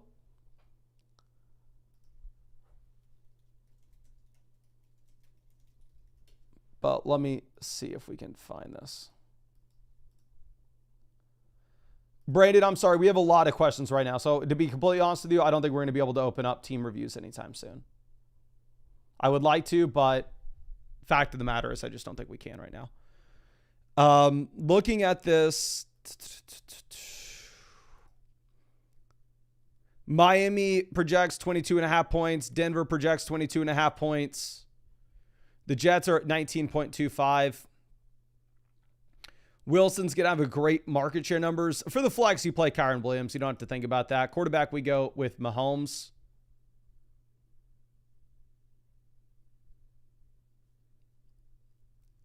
Wide receiver 2 is where it gets difficult. I will probably have Sutton here. However, based off what we had last week, I think the majority of people are going to say that you should play Garrett Wilson, and those people very easily could be right. Now, Hogan with our next question. Says, also thoughts on the trade. Next question, Vols or Dogs? I'm assuming we go Dogs, my guy. Here, quarterback, Daniels over Herbert easily. And then for the flex, I'm going to go Hollywood over Rome this week. If we have no Rice and we have no Worthy, I mean, don't get me wrong, I would for sure way rather have Rome over Hollywood long term. But this week specifically, it would be hard to get me off the player that just had 16 targets from Patrick Mahomes. Now, Bobby 25 Socks, Fields versus Kyler. I know everybody's going to hate us for this. The Jets project 19.25 points. Where are the Cardinals? The Cardinals projected well last week, but this week they're actually up at 25 against the Panthers. That's what I thought. It's too good of a matchup. Yeah, Lawrence was a bum, and Lawrence missed a lot of easy throws. I don't know if that happens here with Kyler Murray, though. So I'm going to go ahead and I'm going to take Kyler. And I know anybody is going to say, anybody else would say Fields. And then for the flex spot, I'm going to go with RJ Harvey, hoping that he expands his role, but obviously we're not excited about it given the Dobbins usage. Now, Hogan trading Aaron Jones, T. Higgins versus James Cook and George Pickens. Give me James Cook over T. Higgins. Give me George Pickens over Aaron Jones. So I think this is an easy trade to make. 100%. We're making this deal. Now, Grand Lake Rocks, always happy to see you trading Alvin Kamara and Sutton for Austin Eckler, Garrett Wilson, Matthew Golden, and Devonta Smith. So Kamara to Wilson, lateral move up to you. Sutton to Devonta Smith, downgrade. And then Matthew Golden and Austin Eckler to bridge the gap. The league settings listed here say it's a 10-team, 2 wide receiver, 1 flex. So you would also, Mims is an easy cut. We would probably end up cutting Caleb Johnson, or we would cut Lawrence as well. I think we go ahead and honestly, I think we take the Kamara side and the Sutton just because like Matthew Golden in your format, Austin Eckler in your format effectively have no value. Now, St. Bell with our next question. Here for the flex, we got Devonta Smith, Terry McLaurin, and J-Mo to consider. And I would honestly very easily play Terry McLaurin over... So now I'm going to go J-Mo over Walker. But yeah, you want to get Walker out of your lineup pretty easily there. Now, Shane trading Kyren and DJ Moore for Travis Etienne and Marv. Give me Kyren over Marv. Give me Etienne over Moore. I think this is a classic trade. Running back, receiver. You give up the first and fourth best players. You get back to the second and third. By principle, I usually want to keep the best player in the deal, but realistically with this, I think that this is going to be a personal preference type trade. Now, Poppy Shampoo, this is Pacheco and St. Brown versus Achane and Addison. Achane, Addison, tomato, tomato, up to you. I would rather have Amon-Ra St. Brown over Devon Achane at this point, so I'm going to go with St. Brown. Namis, this is Jacoby Myers versus Travis Etienne. Travis Etienne and not close. I don't care about your team. Like, I don't care if you need a receiver. I don't care if you need a running back. It's Travis Etienne. Post Bigsby trade, of course.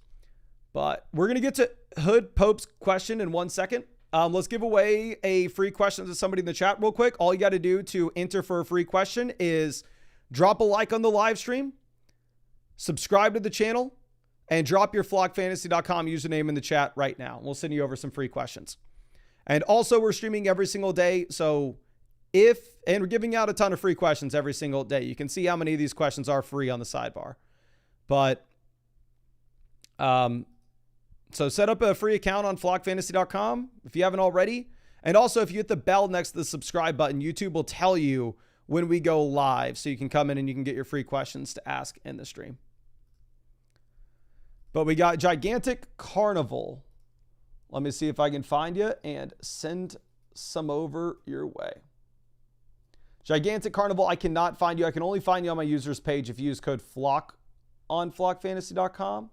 Let me see if I can find Scary Terry. Scary Terry, I did find you. And we just sent you over some free questions. Thank you for hanging out with us in the stream. Really do appreciate you. Okay. Now, Hood Pope says, usually Devonta is an auto start, but not sure on this one. Thanks. Thank you, my guy. Javonte Williams is definitely in play. I would go with Devonta Smith here, still in a full PPR format. And we're going to give him one more week. Now, Caffeine with our next one. For the flex, it's really between like Olave and Harvey. It's a full PPR format, so give me Olave. Donkey trading James Cook and Ibuka for Shaheed.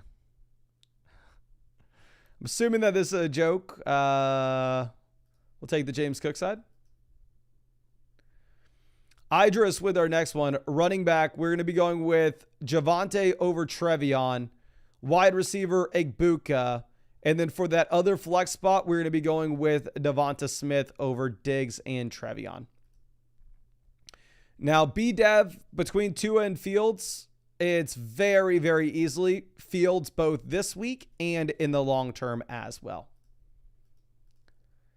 Now, Monin Holly, wide receiver between Diggs, Hunter, Godwin. We're going to be going with Travis Hunter.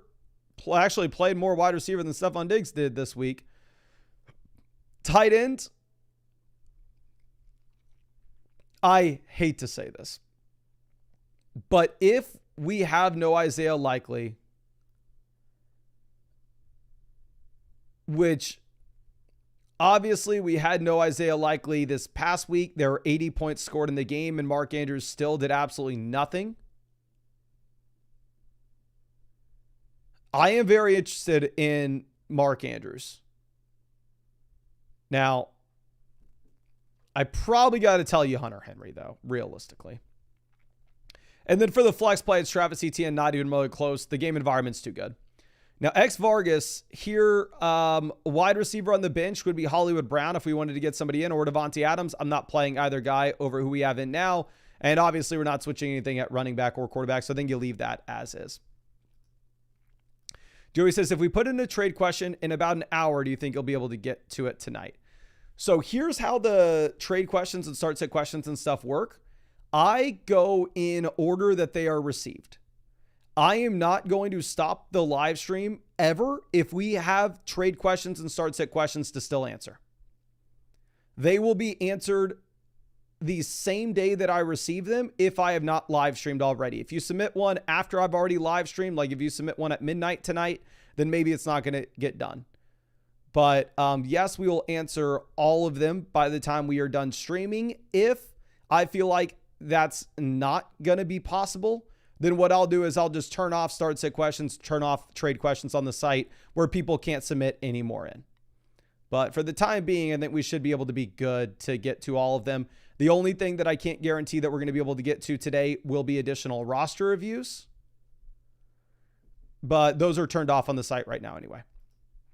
But the answer also gets sent to you through the site, right? You'll get a custom link to whenever I answered your question. It will take you exactly to the live stream. I mean, the second that I answered your question. So if you were going to get a question in, do not wait. I would highly recommend just doing it immediately. Because like I said, we go in order and it'll get sent to you right when it gets answered. Now, J. Diaz, this is Amari Hampton, Bucky Irving versus Jonathan Taylor, Calvin Ridley, George Pickens. Bucky versus Taylor, Tomato. I'd way rather have Hampton over the receivers. So I'm going to go with Bucky and Hampton. Now, a little offer for the flex. We're going to go with Igbuka and Tracy, probably. Not in love with Tracy based off how bad the offense is, but he looks like he is just going to get all the volume. Tigers GM, running back. Dear God. I honestly may give Pacheco one more shot. Brutal matchup. He only had 51% of the snaps last week. For the wide receiver spot, you go with Igbuka.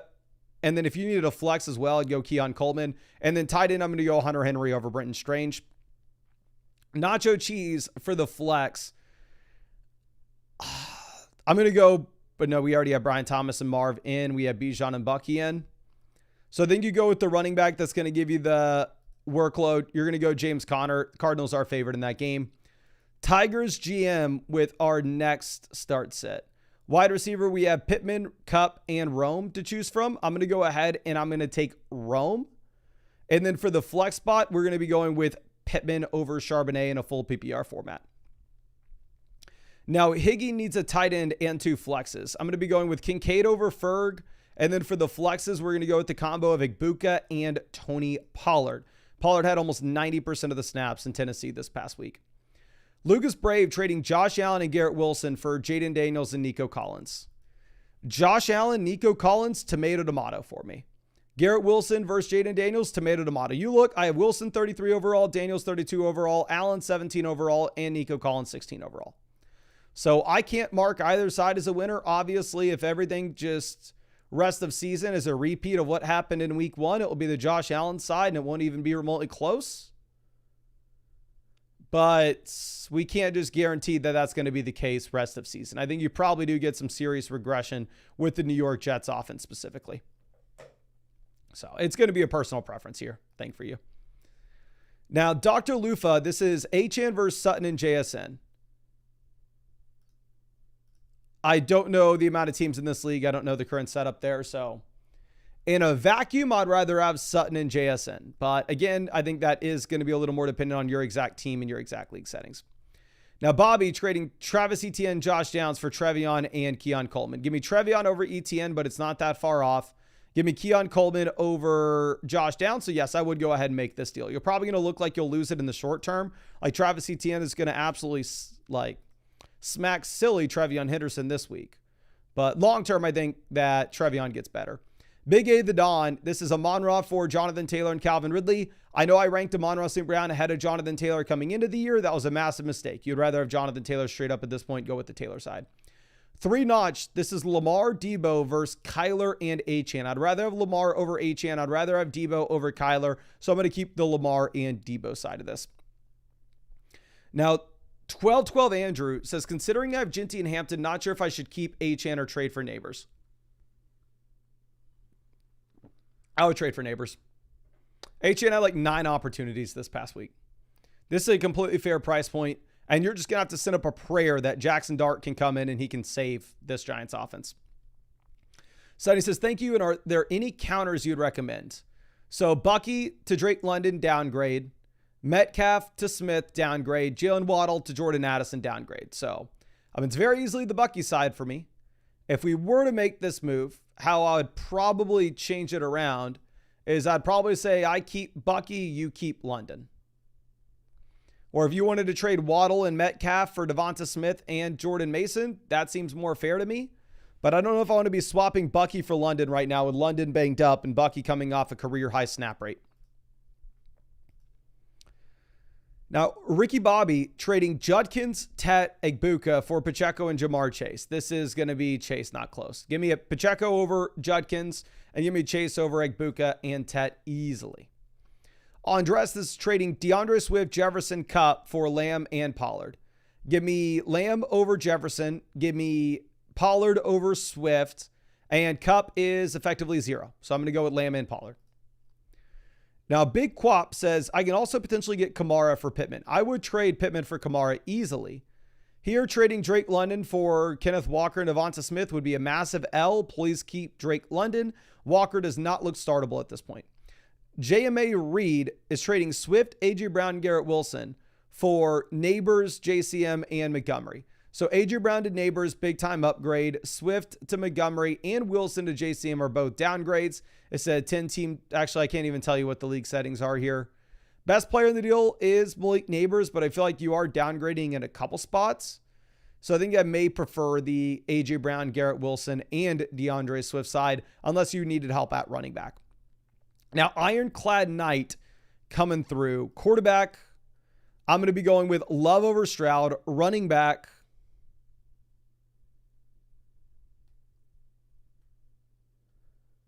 give me Hampton, Trevion over the Seattle backs effectively. Wide receiver, Neighbors and Nico are still auto starts. And then for the tight end, Ladd McConkey is still an auto start, even if they were disappointing week 1. So let me refresh this and we will get back to more questions. But let's give away some more free questions in the chat. So please, if you want to enter in for free questions to ask in this live stream or in future live streams, all you got to do is subscribe to the channel. Drop a like on this stream. I would recommend hitting the bell next to the subscribe button as well. That way you are able to get notified when we go live. And then also make sure that you drop your flockfantasy.com username in the chat. That way I know who to send the free question to. I can only find you on the site though if you set up your account with code FLOCK. Now, I will say you can have a free account on flockfantasy.com, so don't worry about that. Now, let's go ahead and let's get this going for House of Spurs. Let me see if I can find you on the site and send you over some free questions, my friend. House of... Just found you and just sent you over some free questions. Thank you for hanging out with us in the live stream and appreciate you being here. Okay. Now, Don Bird is trading Barkley and Njoku for Malik Neighbors, Trey McBride, and Kenneth Walker. This is an 8-team league. And an 8-team league, we do not do this deal. We hold on to Saquon Barkley. If this was a 12-team format, hell yes, I would sell. Like, if this was an offer I could get in the Flock League, I'd sell Saquon Barkley in a heartbeat. But in an 8-team format, you can drop David Njoku and pick up a better player on the waiver wire. And you can have 2 solid waiver wire options here. Now, next question is going to be from Cosby. Says, how's the lineup for week 2 look? Should I bench/trade Bo? Xavier's out. What should we do? And then Nico absolutely crashed it. Yeah, Nico's still an auto start, even if he was horrible. Let me see what the implied team total is for Denver versus Chicago this week. The Broncos project 22.5 points. The Bears project to 21. Caleb has more rushing upside, so if you wanted to play Caleb, I'm not going to fault you for it. Tight end's your biggest concern in my mind. If you wanted to make a trade, if you could trade like Tet for a tight end, I'm about it. But yeah, I think you're probably going to be leaving this as is. I would not drop Bo Nix. I think Bo Nix can very easily bounce back for you. But leave that starting lineup as is. Ox says, congrats on the engagement. I need help at wide receiver. If you're not first or last, I appreciate you, my friend. You're saying we need help at wide receiver. Our wide receiver room is Olave, Smith, J-Mo, and Pickens. If I'm looking at, we also have Nico Collins. If I'm looking at expendable assets on your team, we have none.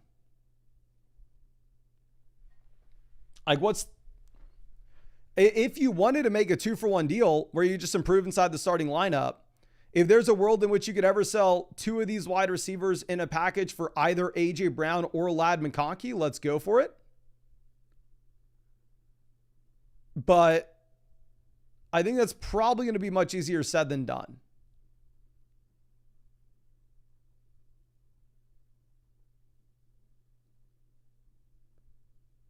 So I think you're probably going to be leaving this as is, to be honest. Unless you can trade Smith and J-Mo for A.J. Brown, Chris Olave and Pickens for Ladd McConkey, or any combination of those. But like, you don't have an expendable running back to trade. Kind of need to hold on to your running backs. Nobody's going to give you anything for those tight ends. Nobody's going to give you anything like for Burrow at this point, at least nothing respectable. So I think the only thing that you can do is a 2-for-1 tier up where you try to trade the 2 depth pieces at wide receiver to go get the improvement inside the starting lineup. Here's what I'm going to do just to make sure that we don't fall too far behind, because I have no idea how many questions have been sent in that we need to get to. I'm going to turn off trade questions and start sit questions on the site for me real quick, just so I can make sure that we get to all the other ones. And I will probably turn them on soon. They're not going to be off that long, but I need to make sure that we catch up real quick, because I have no idea how far behind we are. I have no idea how many questions have been sent in. But hopefully that's helped, Ox. Now, Cromage saying Javonte / Rome more upside. So Pollard to Javonte downgrade, Metcalf to Rome downgrade. Don't go chasing upside like this in a 14-team format. Keep your side.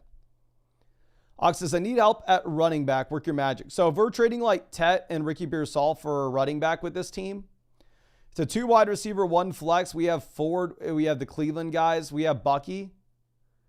Like, you have no running backs that are that interesting where we could make a 2-for-1 deal with a running back. If you were to look to just kind of flip these wide receivers, you could potentially go through and try to sell like Ricky Pearsall and Tet McMillan to get over to like a James Cook level running back, a Breece Hall level running back. I think that would be about the range that you're looking at. And oh my gosh, I just pulled up my email and I cannot believe the amount of questions that have been sent in. How is it possible that this many questions have been sent in? We should have turned off questions a while ago. I have a lot of catching up to do.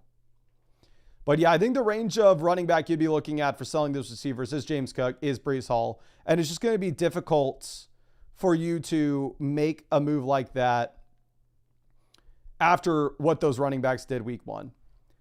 Now, a Healy, we start Kyler over Caleb and Ward easily. Drop Cam Ward.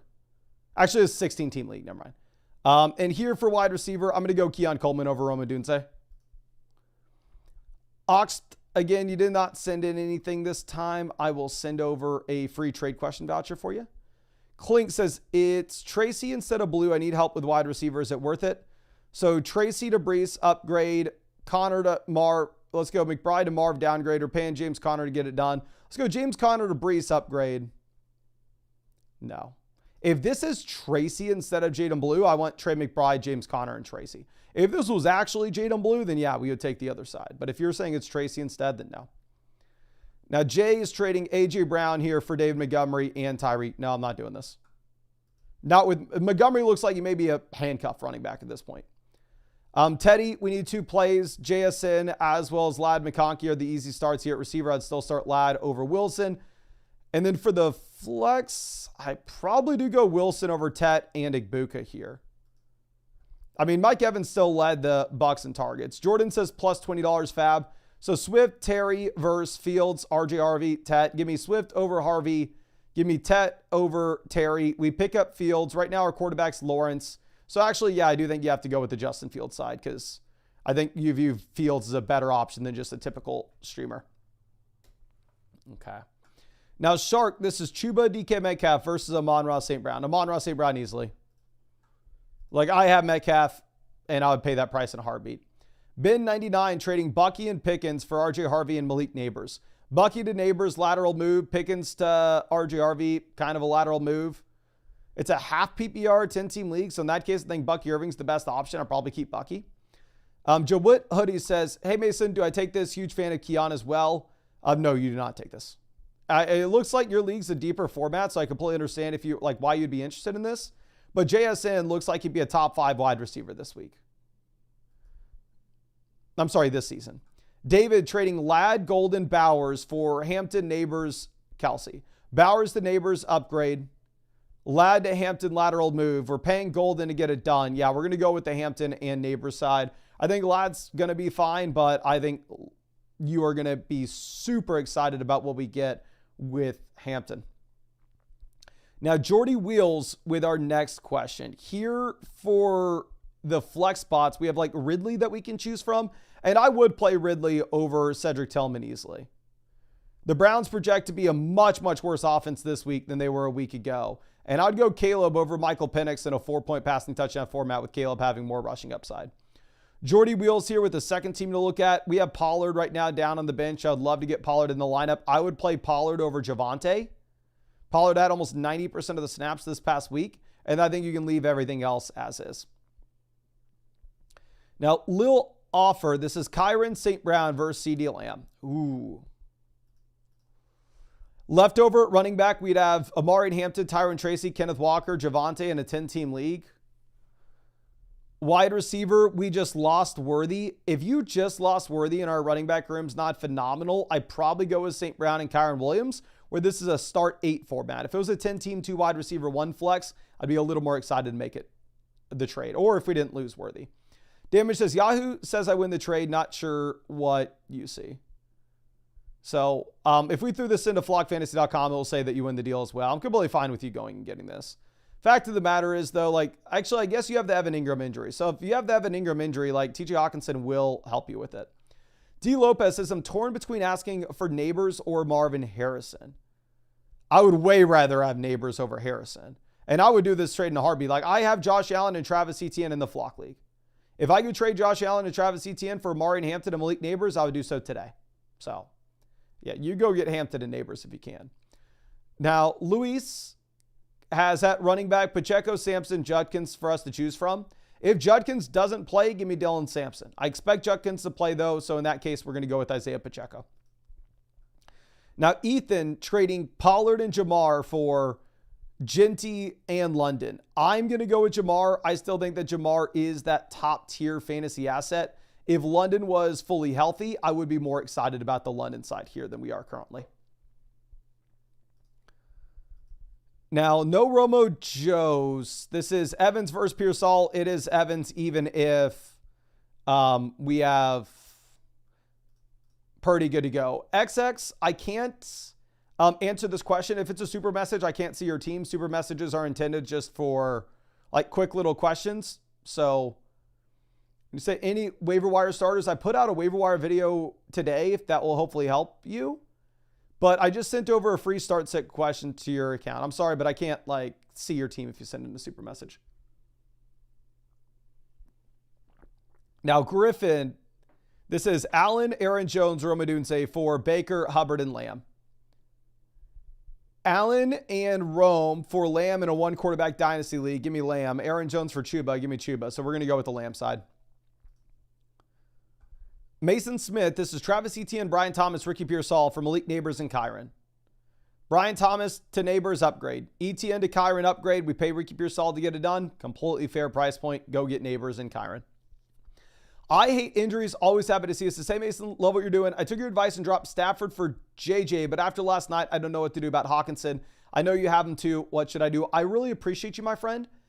I'm going to go ahead and send you over a free team review. Actually, can I answer this right now? Let me see. I can't see your, the issue is I can't see your waiver wire. I hate injuries. Are you in the chat right now?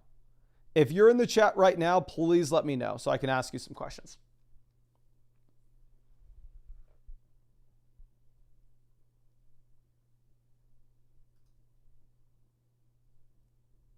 Okay.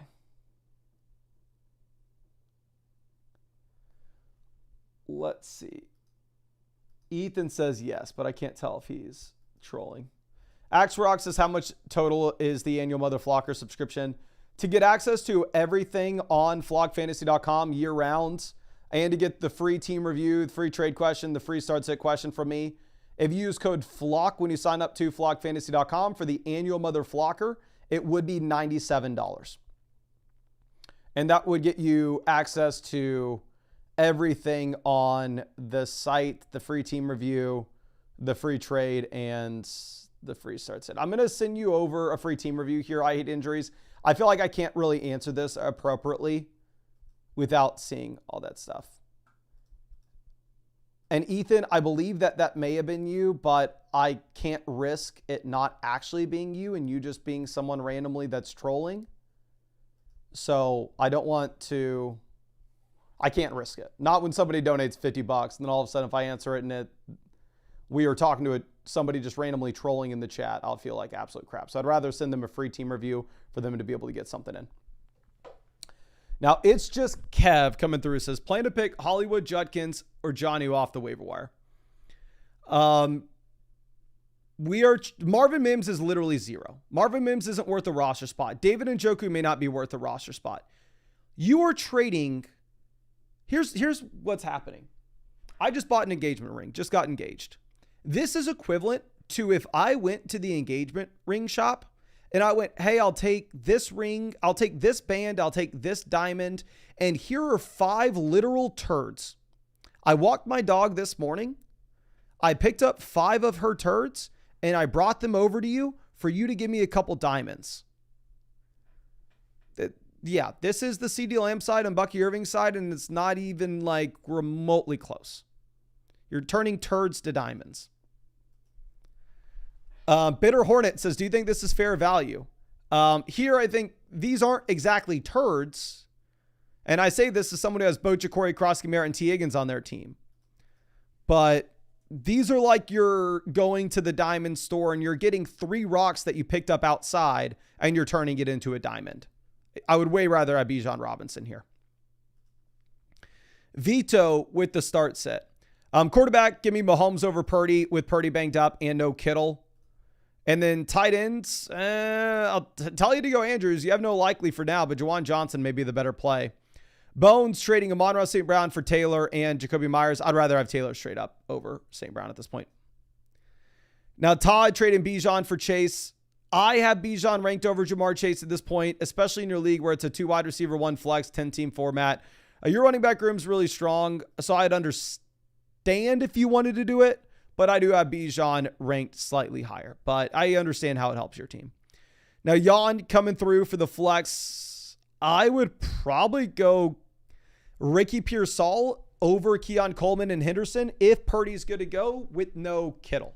Now, if Purdy's not good to go, then I think you'd pivot over to either Keon or Trevion.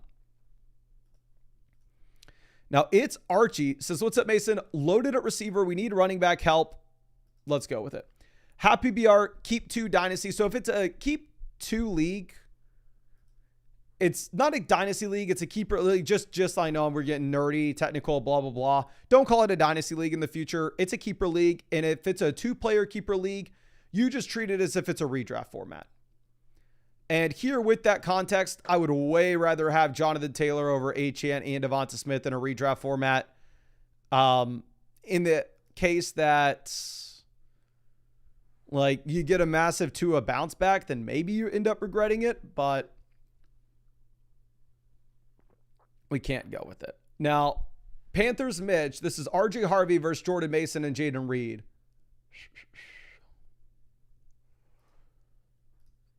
I would rather have RJ Harvey. The only way I take the other side is if it's an incredibly deep format. I don't think Jordan Mason's going to be startable in that committee. I think RJ Harvey will expand his role as time goes on, though. Ashton says, don't know who to start between Etienne Igbuka, Tet, and Smith. Hesitant on Brian Thomas Jr. as well. So here, quarterback, you go Burrow over May. Running back, we're going to go with Bijan Bucky. Wide receiver, we're going to go Brian Thomas Jr. and Igbuka. And then for the flex spot, we go Travis Etienne. And I think I'm comfortable telling people to go Igbuka over Tet this week. Last week, I didn't do it, but last week we were wrong. So I think I would for sure jam in Travis Etienne for the flex. Phenomenal matchup against Cincy in a great game environment. Now, Detroit's trading Dobbins and Ricky Pearsall for Tony Pollard. 10-team, 2 wide receiver, 1 flex format. So 100% yes, sir. We will go through and we'll make that deal. Now, BZ trading Kamara and A.J. Brown for Derrick Henry and Deebo Samuel. It's a little bit of a deeper league, but now that Deebo looks viable, give me Derrick Henry. I just made my running back rankings for week 1, and we have Derrick Henry as the running back 1 overall against the Browns. Flying Fish trading Chase Brown, Drake London for Jahmyr Gibbs and Garrett Wilson. I'd rather have Gibbs over Chase Brown. Again, we're trading the 2nd and 3rd best players in the deal for the 1st and 4th. Give me the 1st and 4th, especially a player like Gibbs, so things in a different tier. Now, ZTLF trading T. Higgins and Evan Ingram for Tet and Tyler Warren.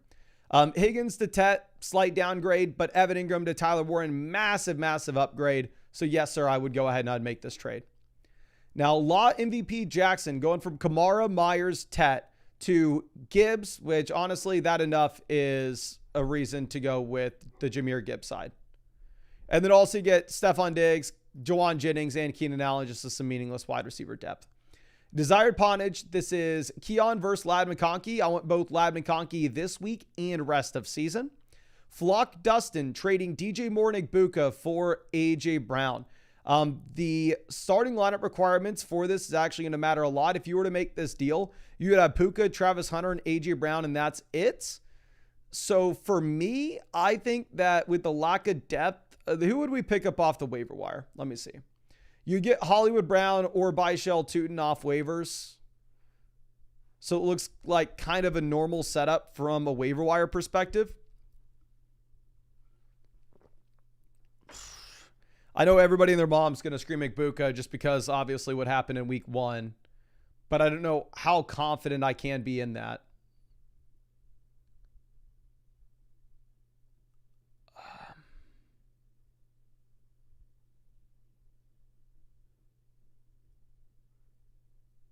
Can y'all spam the chat? What side would y'all rather have? Would y'all rather have DJ Moore and Igbuka, or would you rather have A.J. Brown?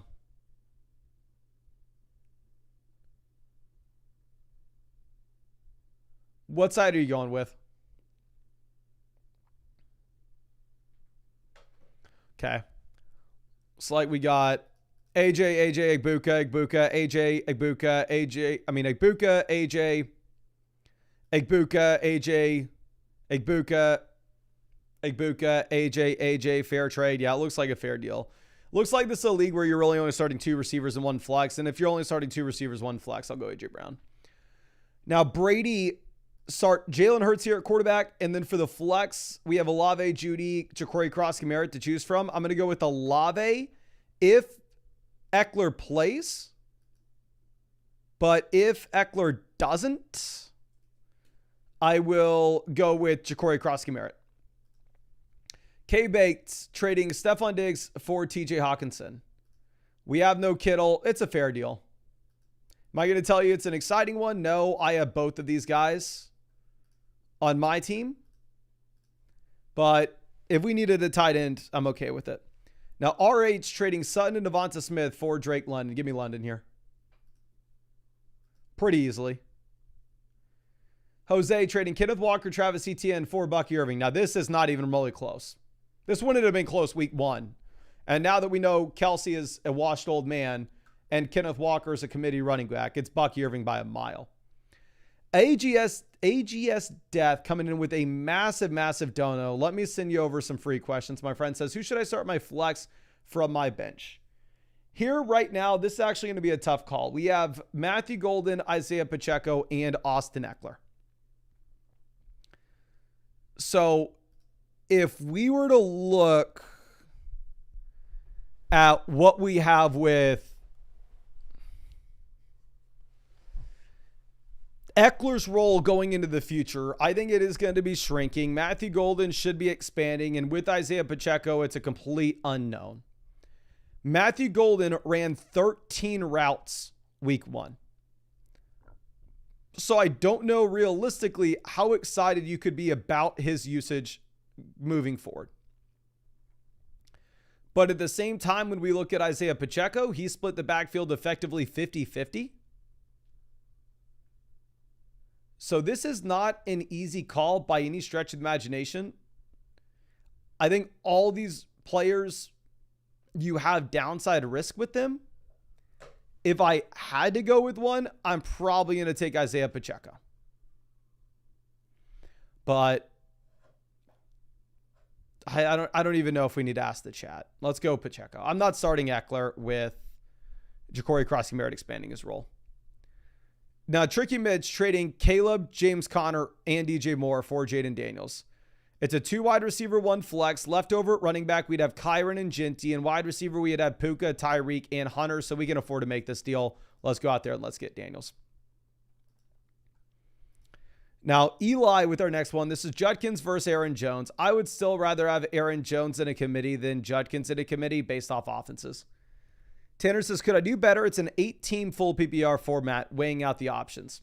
If this trade went down in the Flock League, I'd be going like, oh my gosh, the Kyron Williams side definitely won this. Again, our league is a 12-team format with multiple flex spots.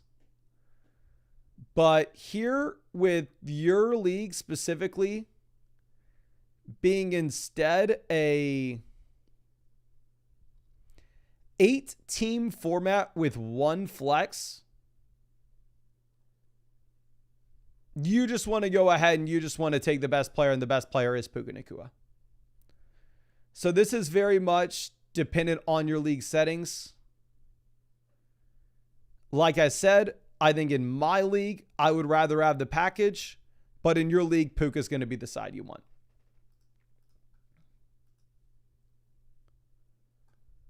Okay, let's refresh this.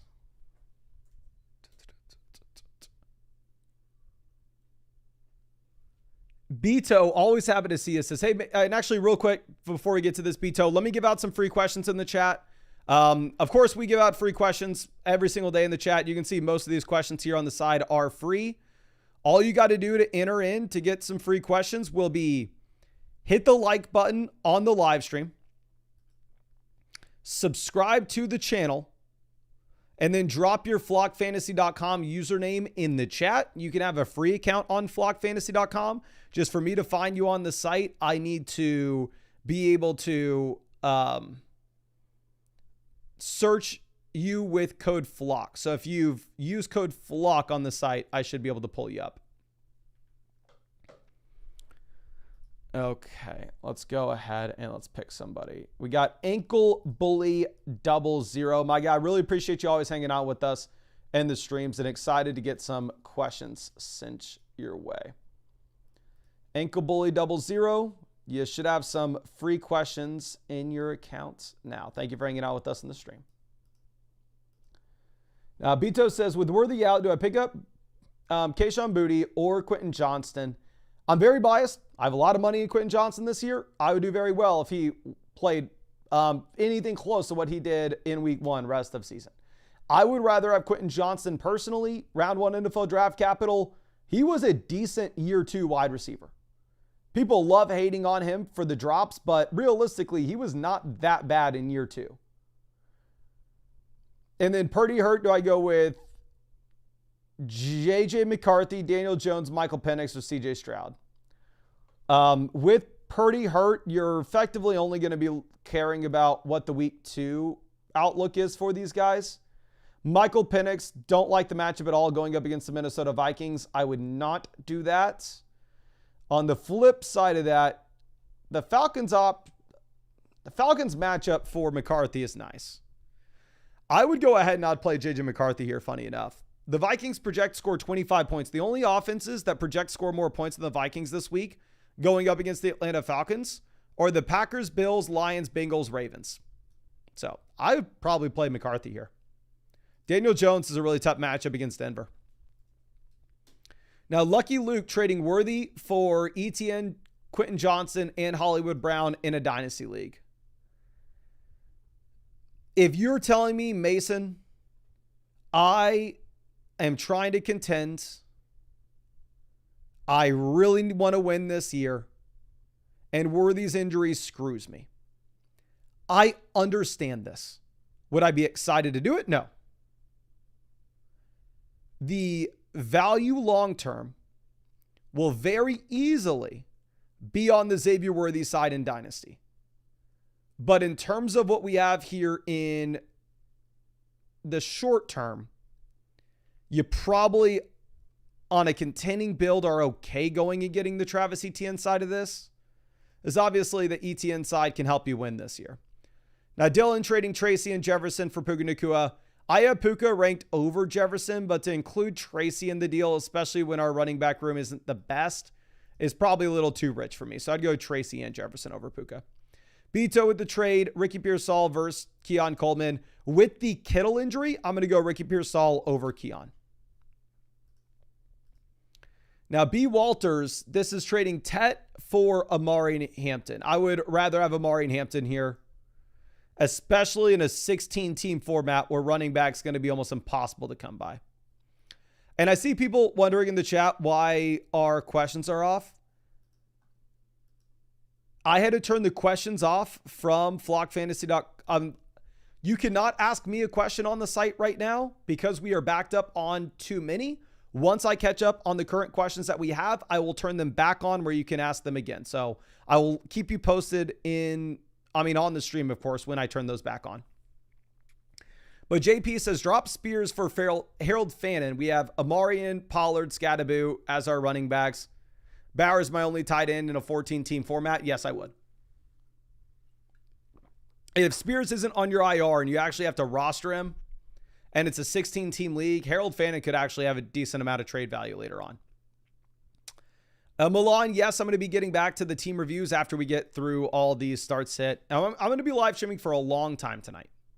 Don't worry, if you submitted a start sit, a trade, a super message, it will be done today. RM says, I have Genty, Hall, Rice, Waddle, Jalen Warren, and Diggs. St. Brown to Amari and Hampton is unnecessary when we have Genty and Hall. It's a fair price point. If this was a double flex league, it'd be Hampton and Igbuka for me easily. If it's a single flex format, I'd probably go with the Monroe St. Brown, but it is a fair trade and it's going to be up to you. Now, the trade center, this is Kamara versus Montgomery and Igbuka. This is I can't tell the exact league settings of this. It isn't linked. Almost the same thing. If this is a double flex format, give me Igbuka and Montgomery. If it's a single flex format, I think you can justify Kamara. Now, Manganero, we're going to go Herbert over Baker this week. I'd still rather have Baker long term. Jefferson and Adams will be the easy wide receiver starts. Jacobs, easy to put at running back. Tight end, we're going to go Goddard over Elijah Arroyo. You can effectively cut Elijah Arroyo. We're going to go Kyron in one flex spot. And then the other flex spot, I'm going to go George Pickens over Jacoby Myers this week, even though obviously Myers crushed him last week. I think this is a much better environment for Pickens this one. Okay. Now, X-Man, this is Bo Nix, Ja'Cory Cross-Garrett, Keon Coleman versus Josh Allen. It's going to be Josh Allen for me easily. I do not care about our team. I do not care about our league settings. It's Josh Allen.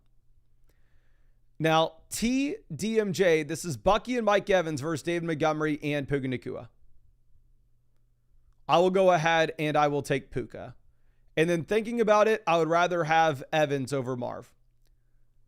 But yeah, give me Puka there. I think Puka is looking like he's emerging as a player that's in a completely different tier. Chalk Milk says, what's your strategy for picking kickers weekly? Here's the God honest truth for you. I spent the years 2014 through about 2020 only playing in what would be considered quote unquote hardcore fantasy football leagues. I spent about 2014 through 2020 playing just in a bunch of dynasty leagues, like 30 a year, with weird league settings that are very different than your traditional regular redraft league where you start a kicker and a defense. I went a good 7 years without starting defenses or kickers in fantasy football. It's been a recent thing for me now that I've had it start actually caring about these positions. For defenses, super easy. We look at sportsbooks data. We look at implied team totals. We look at spreads. For kickers, I'm going to be honest with you. I am completely clueless. No idea what I'm doing. Not the slightest hints of an idea. Here's what I did for week 1 when I needed to pick up a kicker. I opened up my app. I went to the little waiver wire options and I hit available. I went to the kicker tab and then I looked at the kickers that were projected to score the most points. And the kicker for the Baltimore Ravens was the one who was projected to score the most points who was available. So I went ahead. I picked him up. I mean, he missed an extra point, but he did drop 12 points for me. So I would love to tell you like, oh yeah, I'm going to be your number one resource for everything. This is your one-stop shop. I'm a master of all trades. The reality of the situation is I know an embarrassingly low amount of defensive players in the NFL. If you ask me an IDP question, I'm completely useless. And also when it comes to kickers, I'm completely useless. For my own fantasy football team, I don't know what I'm doing. I would say that I'm pretty damn good at quarterbacks, running backs, wide receivers. I try my best at tight end, but like I said in the stream last night, at tight end, I feel like a lot of times I'm just a monkey clicking buttons. But kickers, I don't have a strategy other than send up a prayer. Now, trust lock. This is Jahmyr Gibbs versus Kyron, J-Mo, and Tyler Warren. Tight end, we have Kraft. Wide receiver, we'd have Travis Hunter, Shakir, Rome. Oh, your wide receiver room's garbage. But I don't know if J-Mo helps that much. I think this isn't the trade for you to make. You have depth in a 2 wide receiver, 1 flex league. You need to trade Travis Etienne with one of your receivers to go get a stud wide receiver. You keep Gibbs there, though. Now, concern wafer with our next question. This is Bo Nix versus Drake May. I'm still going to go Bo Nix, even with the horrible performance week 1. We're going to go Amari and Hampton easily at running back. And then for the flex, I'm going to go with Igbuka over Tyreek Hill at this point. I'm not starting Tyreek until we see otherwise over Igbuka. Now, Canine Rogue, here for the flex, we have Ja'Cory Krosky-Merritt, Javonte as the top 2 names. I'm going to go Javonte over Ja'Cory Krosky-Merritt. The Cowboys are heavy favorites. They should be able to run the ball. Unless we were to get no Eckler, then you can pivot over to JCM. Now, Bear Maulings, Brees and Travis Etienne, super easy starts here at running back. Tight end, I'm going to go Kincaid over Mark Andrews. And then for the flex, I'm going to play George Pickens over Kenneth Walker here in a full PPR format. Now, Sean trading Trevion and Sutton for Sutton and Montgomery and Genty. Give me Genty. I think Genty's not in, I think he's in a completely different tier than any other player. His first NFL game, he had like 85% of the snaps. Now, Matt Huck needs a flex. We have Aaron Jones, Ridley, or Olave. I'm going to go Ridley, actually.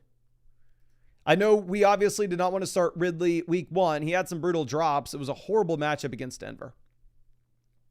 Now, Blake trading Jaden Daniels, RJ Harvey, Igbuka for Kyler, Chase Brown, and Jalen Waddle. Chase Brown, completely different tier than any other player on the other side. Chase Brown had 100% of the carries for the Cincinnati Bengals. I'm going to go with Chase Brown, Kyler Murray, and Waddle, even if Waddle looks like he's nothing. Actually, it's tough. If I could trade Jaden Daniels and RJ Harvey for Kyler Murray and Chase Brown, I would. Giving up Igbuka for Waddle there is making me think twice about it. Can y'all please spam the chat? What side would y'all rather have here? Would you rather have Jaden Daniels, RJ Harvey, and Igbuka? Or would you rather have Kyler Murray, Chase Brown, and Jalen Waddle? Because the Igbuka part of this is making it tough. We got someone in the chat says left. And yeah, it looks like a lot of people are on the left side. And I'd agree. Again, if it was this trade where you took Igbuka out of it, I'd rather have Chase Brown over and Kyler Murray over RJ Harvey and Jaden Daniels. But if you include the down tier from Igbuka to Waddle, you probably got to go with the Jaden Daniels side of this. Now, NF Berlanga, this is Gibbs and Tyler Warren versus Nico and Trey McBride. This is an 8-team league. Or actually, I don't know. It's not linked, but it says 8. I probably go ahead and I probably take Jahmyr Gibbs here regardless. What's actually very surprising is I know we are all collectively panicking on the Detroit Lions offense. And we were even doing so before the game started, because you go through and you looked at what the projections were from sports books. They projected the Lions worse last week than they had in like 2 years. But seeing the Lions projection this week, where it's actually much, much better than it was, it's making me think that all of a sudden, we maybe just need to adjust our priors and view the Green Bay Packers similar to the Denver Broncos, as this is a defense we just got to avoid. But I think you get a big bounce back from Jahmyr Gibbs. Now, Jace, with our next question, this is Judkins, Worthy, Judy versus Ridley and Keon. I'd rather have Keon over Judy. I'd rather have Ridley over Judkins. Worthy's not moving the needle. So, yeah, I would trade Worthy at this price. Worthy, If you get anything from Worthy rest of season, I think you consider yourself lucky. Drew says, got offered this. Should I take it? What do you think? Give me Chase over CMC, HN, JSN, back-to-back. Yes, I would go ahead and take this. I think you're offloading a lot of the risk on that Niners offense right now. Duval Diego trading Kenneth Walker and Stephon Diggs for Isaiah Pacheco and Travis Hunter.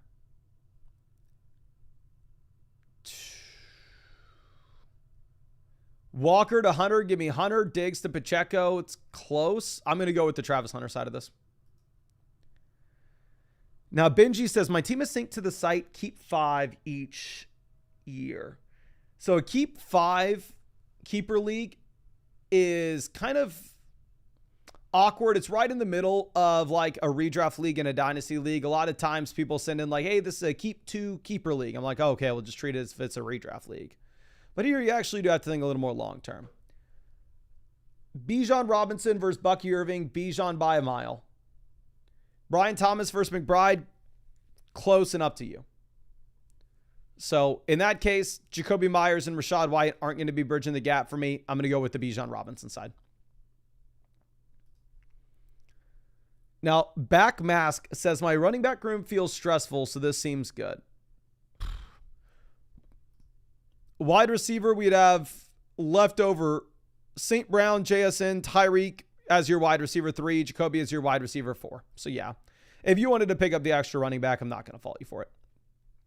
But let's go ahead and let's refresh this. Get some more questions coming in. And real quick, let's give away some more free questions. So if you want to enter in to get some free questions, super simple. All you got to do is hit the like button, make sure you're subscribed to the channel, and drop your flockfantasy.com username in the chat right now, and we'll pick some random people. You can tell there are a bunch of free questions on the left-hand side. We're giving away a ridiculous amount of free questions every single day. I'm live streaming every single day answering these free questions until Christmas. So if you have not done so already, I highly recommend subscribing. And also, if you hit the bell next to the subscribe button, YouTube is going to let you know when we go live as well. But we just picked a winner. We got Dill Pickles.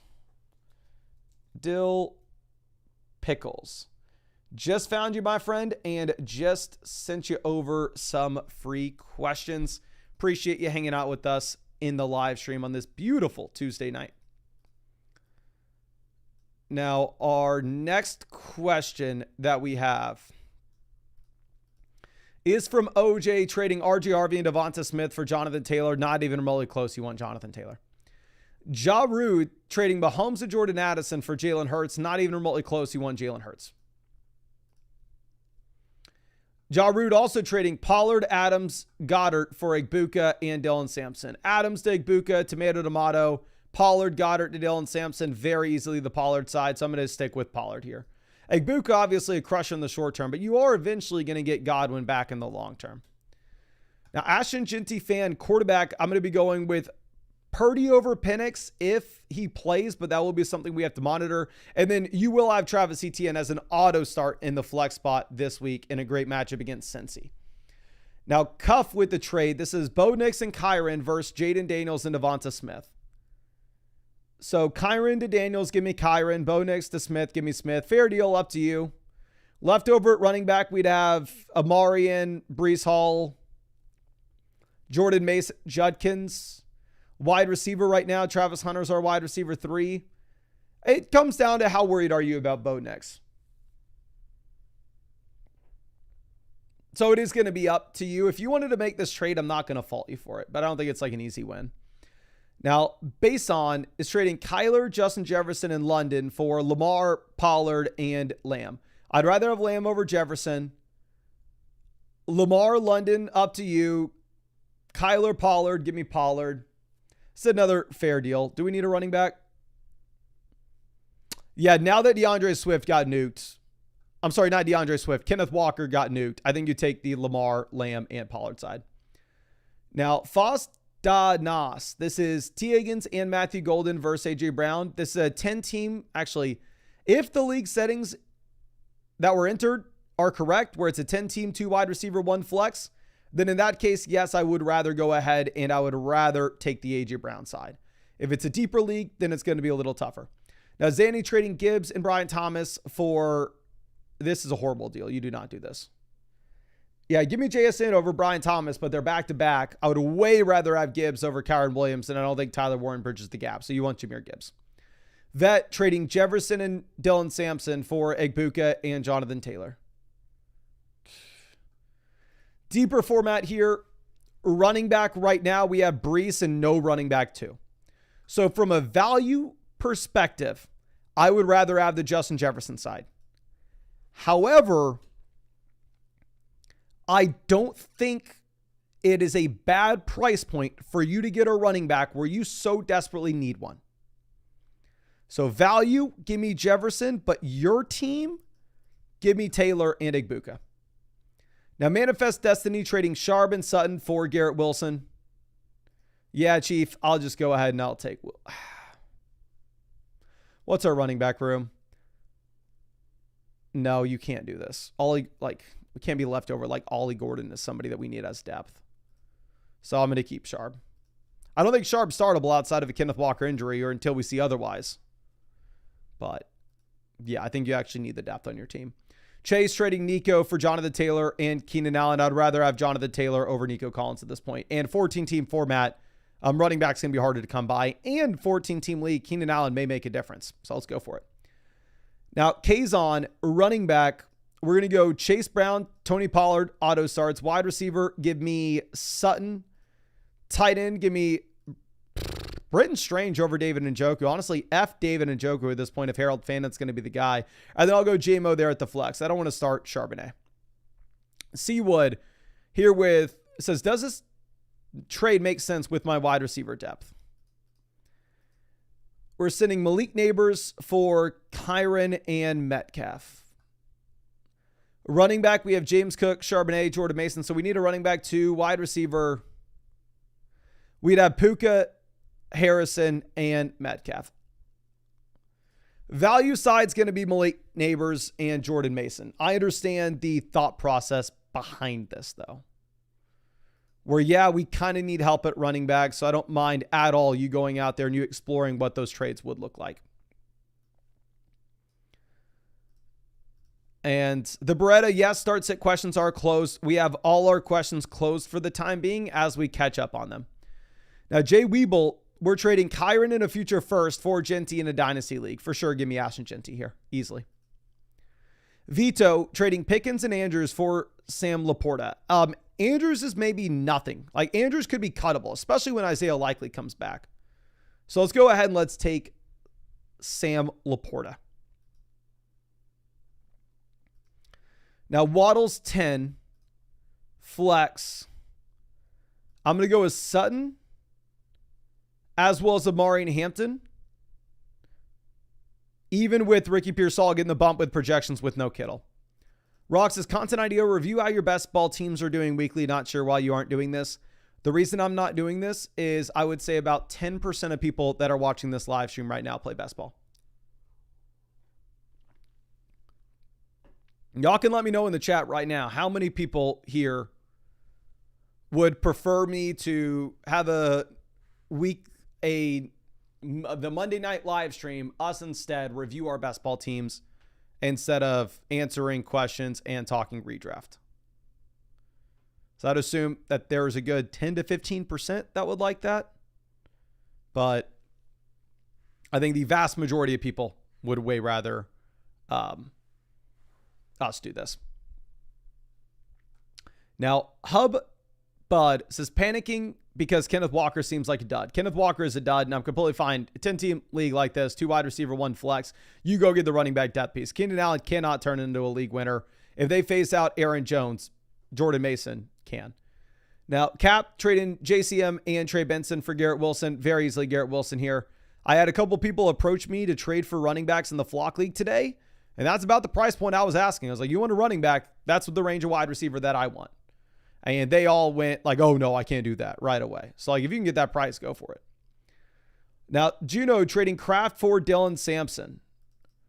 Tight end right now, we have Hunter Henry, so I understand the thought process. Long term in the second half of the season, and I could be wrong here, but long term second half of the year, do we think Dylan Sampson is just the running back 2 in the worst offense in the NFL? That's what I probably think. So in that case, I would probably prefer us just going and getting Tucker Kraft. Okay, now our next one will be Alexa. This is Chase Brown and Devonta Smith versus Kamara and Drake London. Give me Chase Brown over London. Give me Kamara over Smith. So this is a classic 2-for-2 swap, same positions. We give up the best player and the worst player. We get back the 2 middling ones. Typically, I say keep the best player. I think this is going to kind of hinge on the Drake London injury, and ultimately it is going to be up to you. Hudbud says, Tracy or Kenneth Walker, week 1 hurt me. I'm going to go with Tracy over Walker. The implied team total for the Seahawks right now are 19 points. And if we're looking at what we have with the split in Seattle, what you have the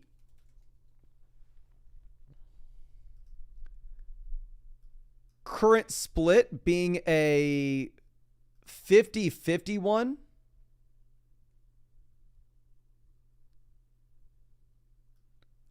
Between Sharp and Kenneth Walker. Like, I don't really want to be starting anybody in a 50-50 split if they're in what should project to be one of the worst offenses in the league. Now, D-Press says, I have Tyler Warren on the bench and Hampton as my running back. Then, yeah, you for sure go and get CMC. Very reasonable price. Now, Eli with our next trade. This is Ja'Cory Krosky, Merritt, Tyron Tracy, and Egbuka versus Amari Hampton and Rashee Rice. Egbuka versus Rice, give me Egbuka. JCM and Tracy versus Hampton, give me Hampton easily. Wide receiver, we are starting Nico. You're not even starting Egbuka right now. Egbuka's our wide receiver 4 on this team, and you can only start 2 receivers and 1 flex. So with that context, I think you probably got to take Hampton and Rice.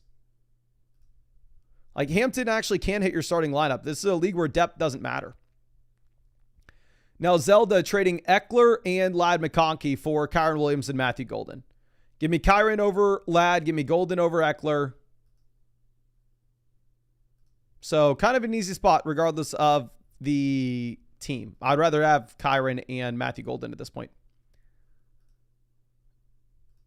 Okay, Who's Ryan says, this guy wants this trade, but what's a better counter to it or a package? Is Herbert even worth? No, Herbert's not even worth any. If somebody offered you Justin Herbert for Alvin Kamara in a 1 quarterback format, you do not bother countering. You tell them you either need to come with a respectful offer or we are too far off. There is no way you look to make a deal like this. I understand that Justin Herbert crushed week 1, but that's not guaranteed to be the case throughout the rest of the season.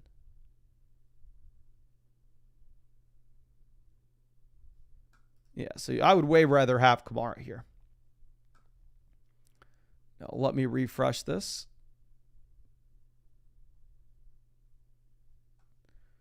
And let's give away some more free questions in the chat right now. So, if you want some free questions, all you got to do to enter, 1, drop a like on this live stream.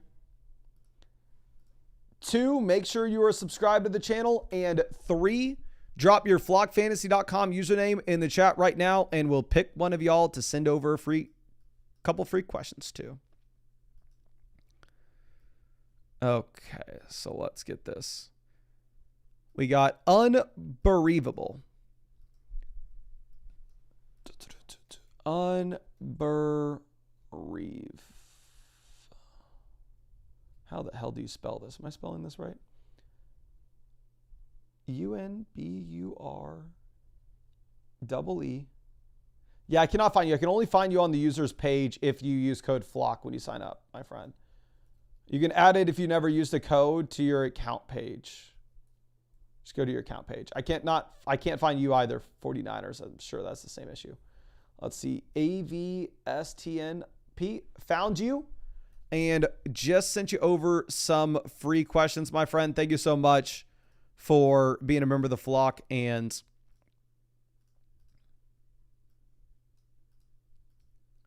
thank you for hanging out with us in the stream. But y'all can see as we go through and answer these that we are giving away a ridiculous amount of free questions every single night. Most of these are free. So make sure that you're subscribed to the channel and hit the bell next to the subscribe button so YouTube tells you when we go live, as I'm going to be live streaming every single day until we get to Christmas answering your questions. Now, King Cobra says, already have Jamar Chase, but what do you think? Yeah, you make this deal. And we just hope that the Cincinnati Bengals offense being horrendous week 1 is a continued trend of what we've seen with them being horrendous at the beginning of every single season. Okay.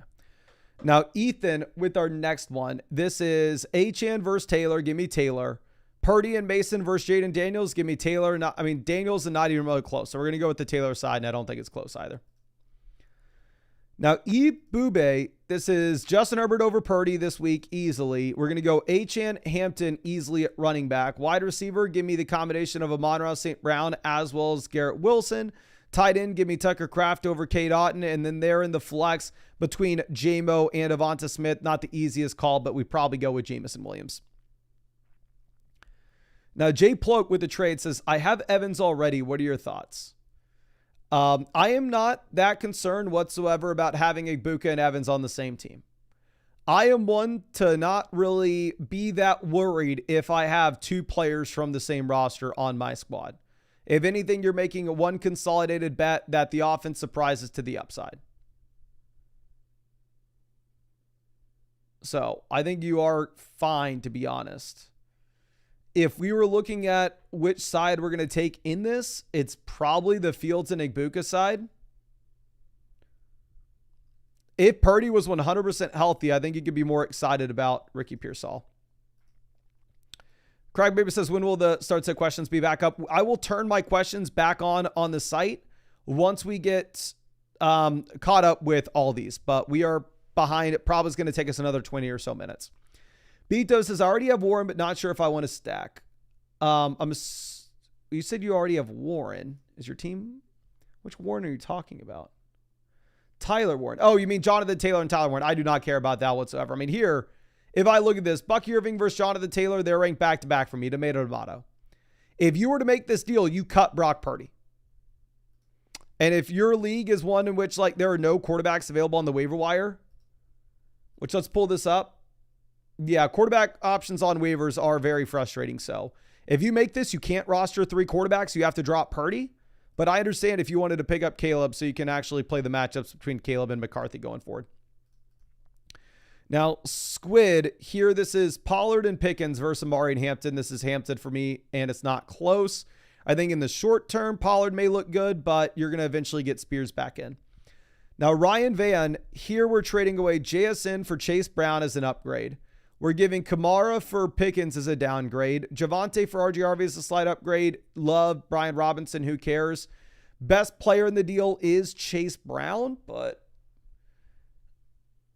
it's a 10-team, 2 wide receiver, 1 flex format where we have CeeDee Lamb, Christian McCaffrey. So who gives a damn about the depth? Go get the best player. Go get Chase Brown, who had every carry for the Bengals this week. Tommy D, tight end, give me Ferg over Cade Otton. And then for the flex, give me the combination of Keon Coleman and Travis Hunter over Olave. Unless we get reports coming out of Jacksonville saying that Hunter is going to be used more so on the defensive side of the ball this year instead. And now looking at what we have with our next one from Knack, says, in shambles, should I drop $100 in fab on the waiver wire? My friend, I can't see anything with your team here if you send in a super message.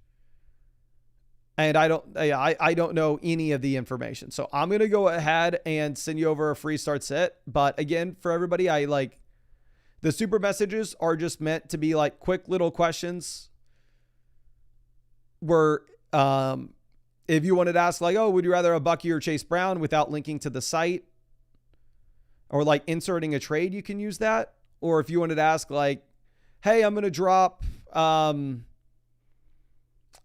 Luther Burden and I'm going to pick up Harold Fannin. How much fab should I spend?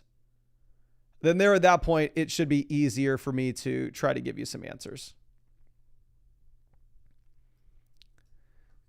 Now, Quinn with the trade. This is Rome versus ETN. ETN not close. I have ETN in the Flock League, and if I was offered Rome, I'd laugh at him. Shabby Guide with our next one. Wide receiver, I'm going to be going with Devonta Smith over Hollywood still in the flex. Actually, no, we have Marv. You go Marv. Flex, dear God. Hollywood had 16 targets last week. It's tough not to start him, but I feel like we can get one more week of the sample in with Hollywood before we go in that direction. Full PBR format, F it. I'm going to go with the Devonta Smith bounce back.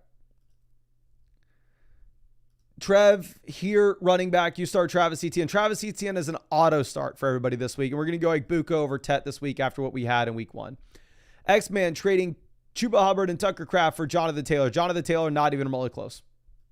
Jonathan Taylor set up to crush.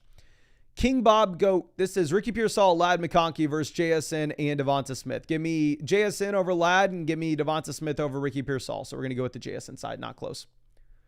CJ says, hey, Mason, what do you think of this trade? Also traded Kyron and Golden and got Chase Brown and Tet. Love that deal. You upgraded at 2 spots there. And this trade, even better. Like, you're telling me after we make this trade, our wide receiver room is going to be London, Nico, Tet, and Rice in the long term. And running back Chase Brown, Ginty, and Amari and Hampton. Phenomenal team, phenomenal trades.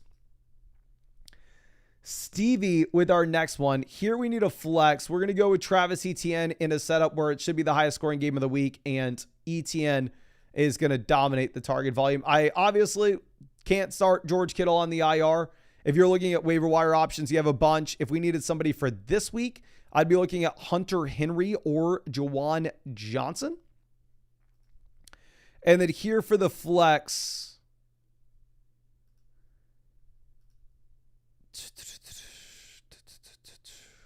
I go with Olave in a full PPR format over Ja'Cory Krosky-Merritt, unless you have no Austin Eckler. If Eckler were to miss, then at that point, it's kind of an easy spot where you can instead pivot over and you can instead instead of like viewing Ja'Cory Krosky-Merritt in that instance as like a running back 3,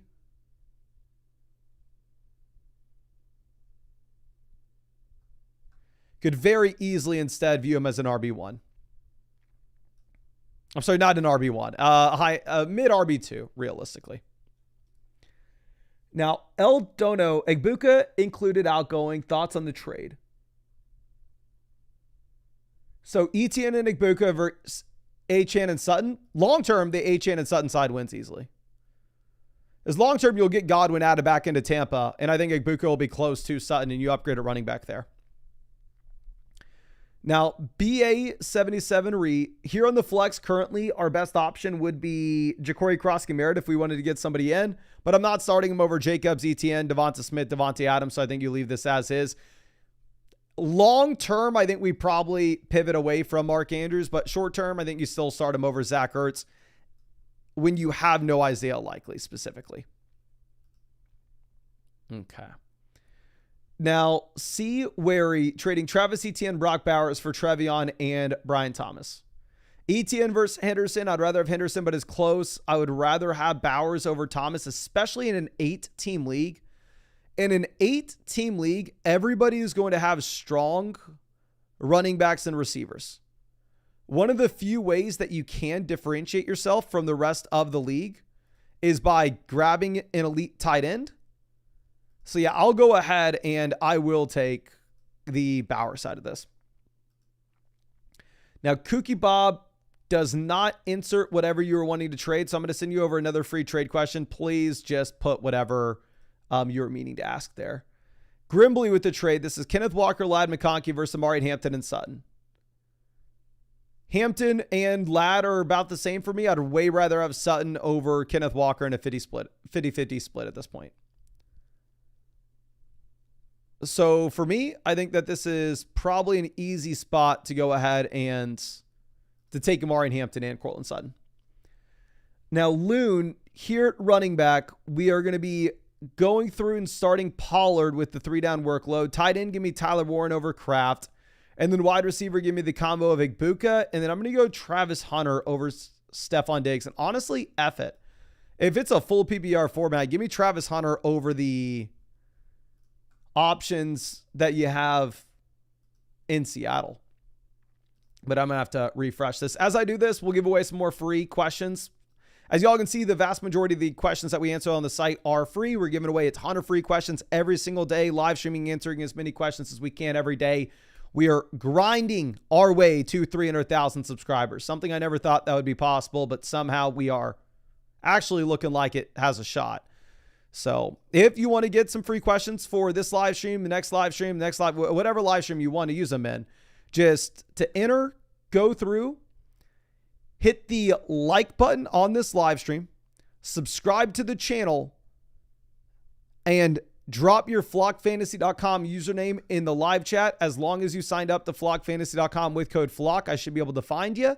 It doesn't matter if you have a free account or if you have a paid account. Regardless, we should be able to get you set up. And then let me go ahead and swing this around. Pick somebody in the chat.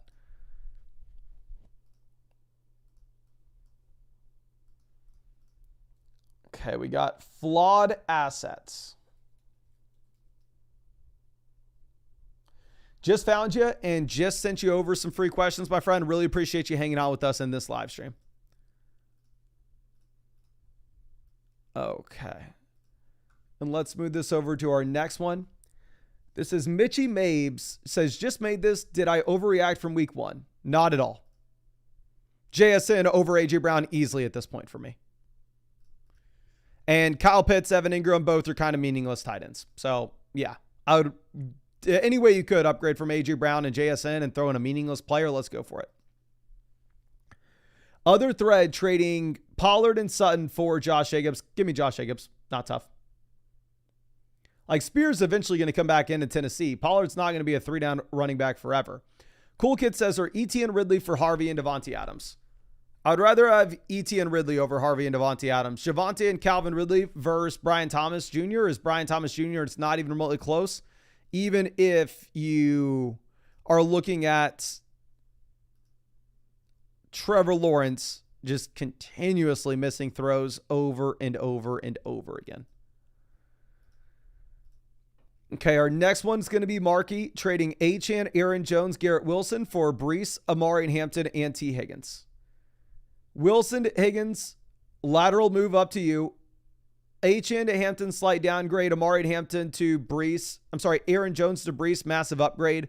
So reality of this trade is, I think it's a fine one. I think you can go either direction.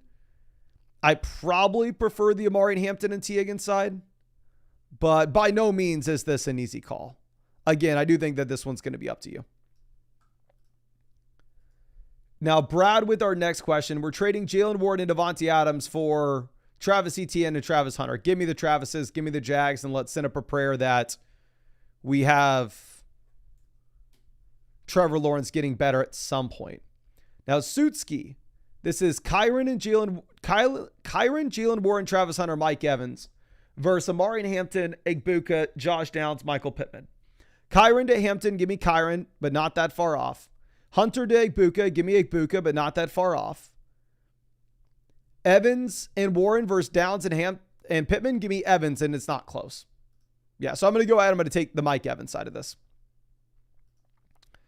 Now, D4MW, quarterback, give me Kyler over Dak. Dak should be much better this week than he was last, though. Running back, Genty and Chase Brown, auto starts. Wide receiver, we're going to go with Tyreek. The Dolphins offense does project to bounce back according to sportsbooks. I'm going to go Hampton there in the flex as the 3-down back. Now, El Dondo says, would you move Walker for a receiver? So right now for our flex plays, I mean, wide receiver, you start, yeah, you got to sell Walker for a receiver if you can, just because if they're looking at, you would put Walker in the flex right now, and in my mind, the wide receiver that you would sell him for would project out better. So, yeah, I would go ahead and I would make that swap. Now, Drewski says, Bo Nix or Drake May? I'd rather have Bo Nix. But Purdy, like this trade, it's going to be Nico Collins. Like, I don't really care about the quarterbacks in it. But yeah, and also if you're looking at like Drake May or Bo Nix, like if they offered you Bo Nix instead, I think based off the sample that we had last year, I probably got to go ahead and take Bo. Even if, of course, Bo Nix was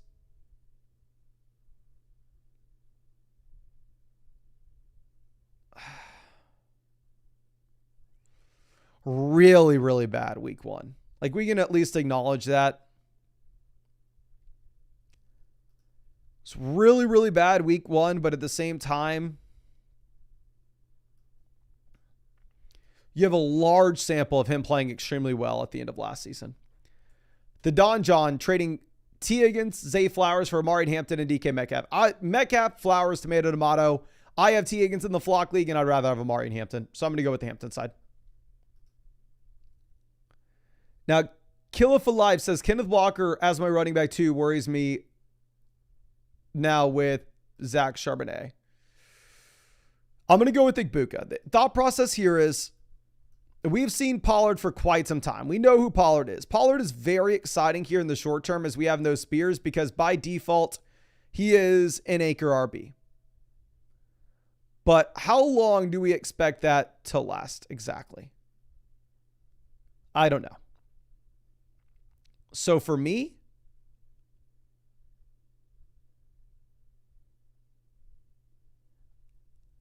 I think I'm going to opt to go ahead and take Igbuka. You have Godwin eventually coming back as well, but I think you can't expect that the rookie continues to get better. I think he's just a better player than Pollard as well. Now, Official Rob says, full PPR, Dolphins offense looked terrible. Shallow league. Also drop Waddle for Keon. I would not drop Waddle for Quentin Johnson, Boutte, or Tellman, but Keon Coleman you can consider. And I completely understand the thought process. But yeah, the last thing. So one thing that's very interesting, right, is I agree the Dolphins offense looked horrendous. Looked like the worst offense in the NFL. Tua looked like a complete bomb. But if we look at what projections are going into this next week, you actually do have the Dolphins projected out to be an okay offense.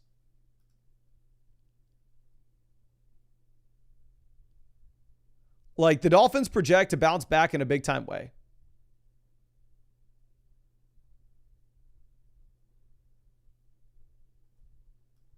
So the only player there that I would consider cutting Waddle for would be Keon Coleman. Will says, I feel like I need a third running back. Who should we trade Igbuka for? I'll pull up right now on the sites who is ranked in that range.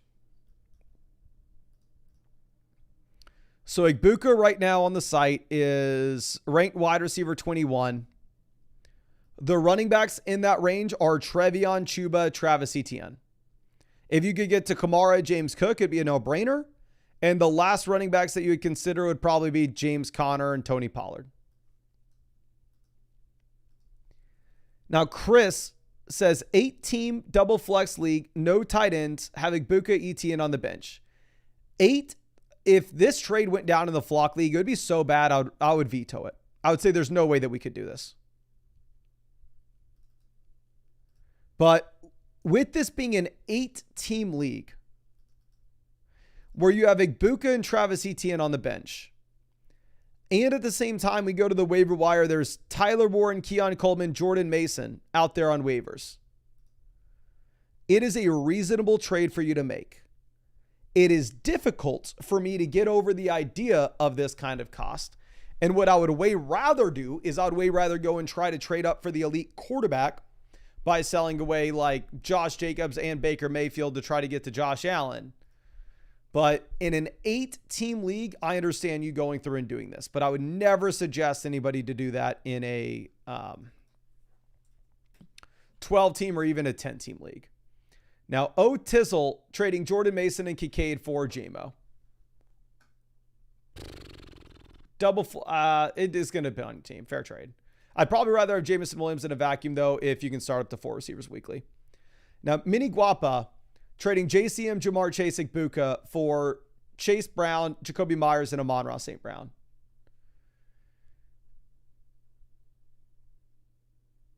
I'm going to take the Chase side of this. Ja'Cory Krosky-Merritt versus Jacoby Myers, taking both out of the deal. Would I rather have Jamar Chase and Igbuka, or would I rather have Chase Brown and Amon-Ra St. Brown? I'd rather have Jamar Chase. I think you have the Bengals offense bouncing back big. Awarded Aqua says, Goat Mason, help me out. Running backs are stacked and we need a receiver. So Devonta Smith to James Conner, comparable. They're back-to-back in my rankings. I'd slightly prefer Conner. Travis Etienne to Drake London. It's London. It's not even close. So I have Etienne in the flock league, but I would love to sell him at this price point. Scary Terry says, congrats on the engagement, my dude. Thank you so much, my friend. Hopefully the photographer sends me over some pictures from it sooner rather than later so I can eventually share the pics with y'all, which I know nobody here really cares about, but I want to show y'all anyway. But thank you again, my guy. Really do appreciate you. Now, J Riz with a trade. This is Tracy and Jamar Chase versus Lamb, Jordan Mason, and Aaron Jones. Lamb versus Chase, tomato for me. Tracy versus the Minnesota backs. If you're going to get both Minnesota backs, I'll take them. Like, realistically, I'd be more excited to start Tracy over either Minnesota back this week. But if you were to get injury to either guy, the other one could turn into a league winner. And also, you do have the outside chance that one of them does just expand their role as time goes on. Now, Cultivated Tardo trading Tracy and Jawan Jennings for Tet. I'd rather have Tet. If it was a super deep league, if it's like a 14-team format, then give me the package, but give me Tet there. Wet Ceramic says, Mason, is there a tech support email? If you go to Discord, which the link is in the description of this live stream, there is a site issues section where if you open up a ticket in the site issues section of the Discord, one of the developers would be happy to help you out with it. But Jordan, happy to see you. A long time no see. Okay. For Honor says, I asked a super question, but you couldn't see me. Can you look me up on Flock Fantasy? I cannot do that, my friend. I should have sent you back a free start set question or something for it, but I cannot look up your team from a super message. Now, Zach trading Bowers for Kyron and Warren. This is a 10-team, 2 wide receiver, 1 flex. Running back, we have Gibbs and Achane. The majority of leagues with the majority of teams, give me Kyron Williams and Tyler Warren over Brock Bowers. If this is a super shallow league, which yours is, where we are sitting with the combination of Gibbs and Achane as our top 2 running backs, I would rather just have Brock Bowers here. Just give me the true elite level tight end. Now, Underdog coming through. We got 2 spots we got to put in. I'm going to go with Tracy with the 3-down workload, and I'm going to go Devonta Smith as well. I do not want to start Jawan Jennings with the limited training camp usage, with Purdy banged up, and with Jennings himself with the shoulder injury. Phil, always happy to see us, says Kittle on the IR. Top 3 waiver wire options are Fannin, Jonnu, Jawan. What you think? Should we drop Keon for Rice? Oh, brutal. If you're saying the last option on our bench is Keon Coleman, that's how good our team is, and we're not starting him anytime soon regardless, it would be hard for me not to tell you to go and get Rashee Rice in that instance. But Keon Coleman had such, and I mean such, a good week 1. And I think he has a ton of upside.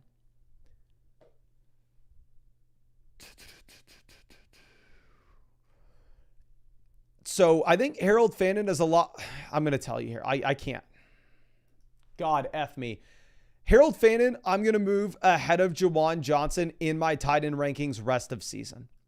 But if you have George Kittle and you're not worried long term, I think Jawan Johnson is a better short-term fill-in. I would.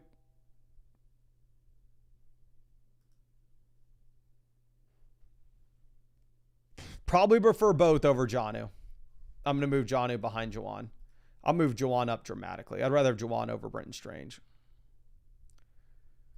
So I would go Juwan, and then yes, I would consider dropping Keon for Rice. I hate to do it. I would hope that we could try our best to trade Keon for something if possible. Now, Nathan says, hey, Mason, any tips on what to do at tight end and the flex? Quarterback, we're going to start McCarthy. I know we're going to start Dak over McCarthy this week. Tight end, you start Pitts. Pitts is in a good spot for the time being with all the injuries in Atlanta. And then for the flex, I think you're going to go with Roma Dunze. Unless Eckler were to miss, then at that point, you can pivot over to Ja'Cory Krosky-Merritt.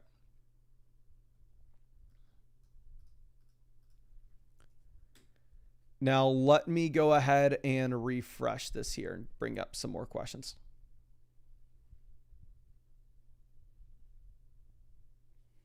So, Batmac, always happy to see it. And before we get into your question, I do want to give away some free questions in the chat. So, please go to the live chat right now. Drop your flockfantasy.com username.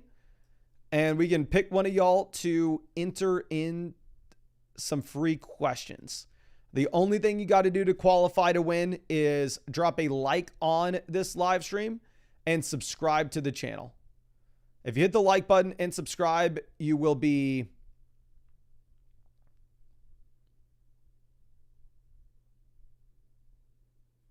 entered in to win, if that makes sense. I can't even talk. We've been live for about 3 hours.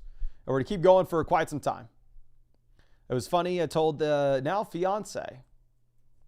And by the way, it sounds so much better to say fiance than it does to say girlfriend. So much better. We've been together for almost 6 years. It was getting to the point where I couldn't say girlfriend anymore. I had started calling her my lady because I felt embarrassed to say girlfriend after 6 years. But it feels good. But anyway, I told the fiance that we were going to be capping live streams at 3 hours a stream.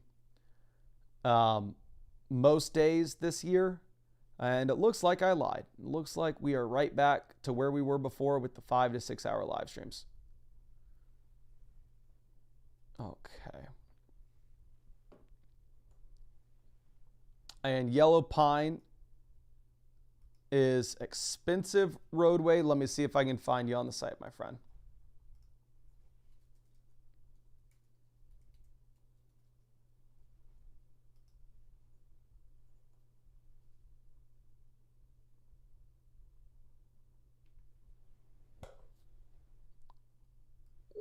Okay, just found you, and let me send you over some free questions. You should have those free questions in your account now, my guy. Really appreciate you. Let's go over to Batmax. Says, should I drop May or Caleb for JJ or Fields?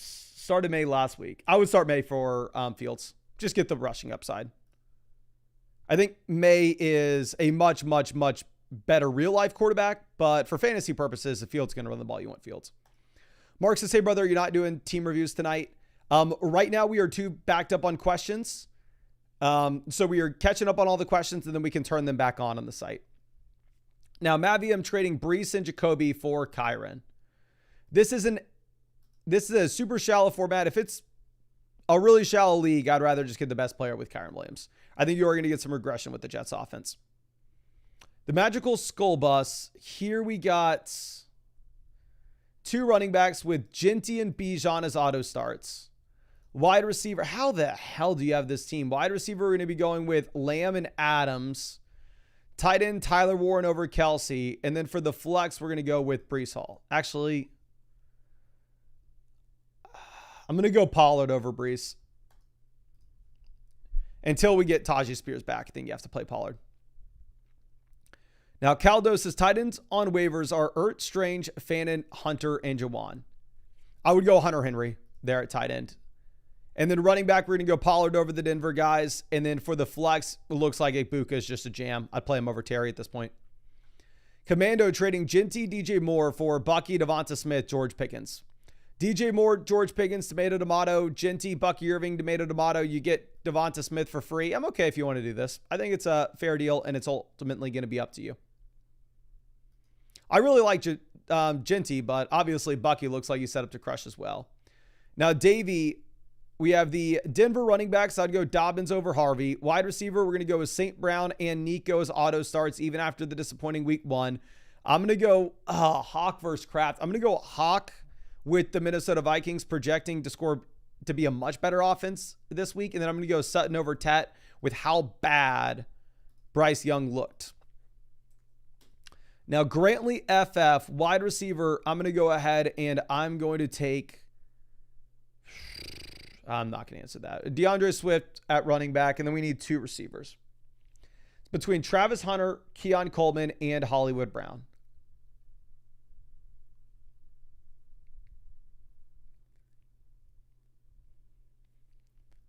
I'm going to go with the combination of Travis Hunter and Keon Coleman. We're going to have to listen to the reports that we have surrounding Hunter, and this answer can change very, very easily. Like we were told going into week 1, Travis Hunter was going to be used more as a receiver.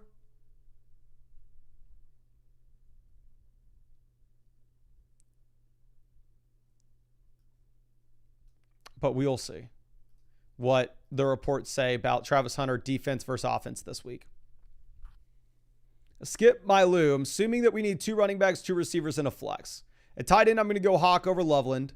Wide receiver, we have Wilson and Debo. I'd rather play Debo over Rome at this point. Running back in the flex, you go with James Cook, Gibbs, and Kamara. You play all 3 running backs.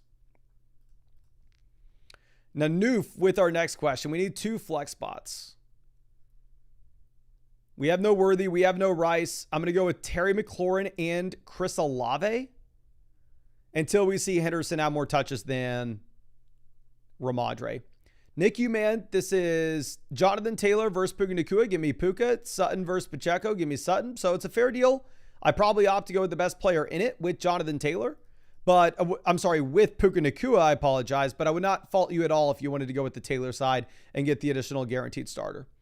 Pesky Parrot, always happy to see it. Here for the flex, I'm going to be planning on DJ Moore over Ja'Cory Krosky-Merritt and Travis Hunter this week. Ooh, and we need to see what we have at quarterback there as well. Quarterback, oh, dear God. We go Lawrence. He has the best matchup you could ask for going up against the Cincinnati Bengals, but I don't feel good about it. Beto, always happy to see it. Quarterback, I'm going to be going with Dak over Love. Running back, ETN is an auto start in this matchup specifically.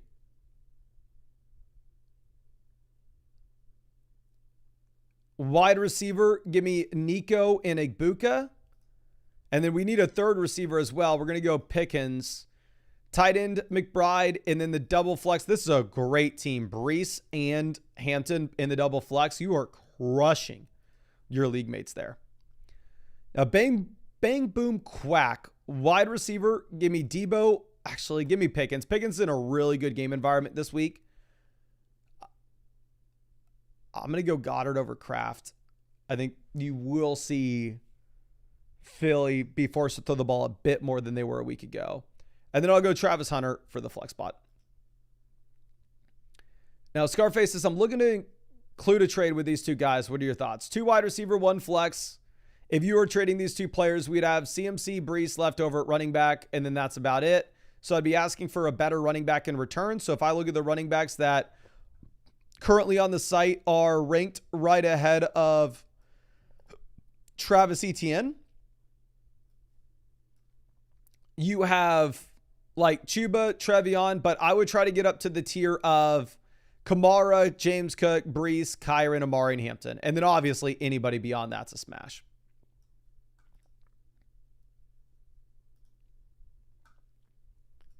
Now, 60 She, running back, give me Tracy over Trevion this week, Trevion long term. I am Sis, running back, give me Swift and Walker, even if Walker's in the committee. And then for the flex, we're going to go ahead and we're going to take JMO if Brock Purdy's not healthy, but we'll go with Ricky Pearsall if Purdy plays. Crispy trading Achane and Devontae Adams for Nico and Trevion. I would rather have the Nico side. More confident in a Nico bounce back than I would be the Dolphins bounce back.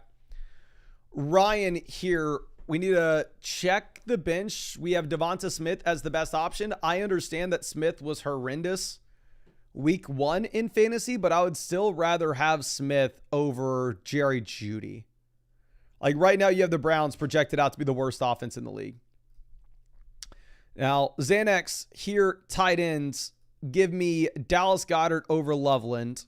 And then for the flex, we're going to go with the combination of the rookie receiver. Actually, I'm going to go Tet and Ricky Pearsall. If Brock Purdy were to miss, I would probably pivot from Pearsall to Travis Hunter. Now, Ibarra for the flex, we have Igbuka as the auto lock. Full PPR format, Igbuka is going to be a starter every single week at this point until Godwin comes back, and then we will reevaluate. Now, Tom trading JCM, Igbuka, Terry for Ladd and Evans. Ollie Gordon's literally nothing. Give me Ladd over Igbuka. Give me Evans over Terry. JCM's not going to bridge the gap, so I'm going to be completely fine with you making this deal. Go get Ladd and Evans.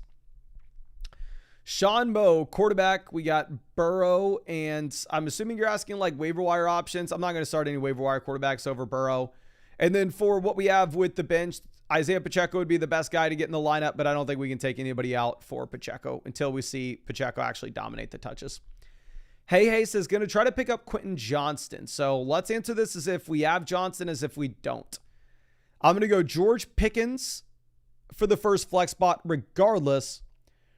I'm not going to start half PBR format. I would start Corey Cross-Gameritt over Quentin Johnston. I don't think you start Quentin Johnston regardless. We definitely want to pick him up if we can, though. Now, Charlie, quarterback, go Kyler over Bo Nix, and then running back, Breeze. Actually, Travis Etienne's the lock. I mean, if you're looking at Etienne's matchup specifically against the Bengals, it's perfect. Ghost, always happy to see us, says, third on the waiver wire, going for Etienne, Javonte Coleman, dropping Jennings. Would you start any of them over my bench? So if we got Etienne would go into your flex spot. If instead you got Javonte Williams, I would play Tony Pollard. But I think right now, with how things project out with the Jags offense in a much better matchup than what you have with the Titans, I would plan on going with Travis Etienne if you are able to pick him up. Now, let me refresh this, and we are going to be giving away some more free questions in the chat right now. So all you got to do to enter in for the free questions, and you can see exactly how many free questions we answer every single night on this stream, is drop a like on this live stream, subscribe to the channel, and also I live stream every single day, right? So if you wanted to ever come in, hang out with us, you want to talk some fantasy football, I would highly recommend hitting the bell next to the subscribe button as well. And it looks like we are kind of caught back up on questions, so I'm going to turn questions on the site just for a little bit. So I'm going to turn the trade questions and start to questions on the site right now. And they'll probably be on for about 5 to 10 minutes. But let's pick somebody in the chat real quick to give some free questions to.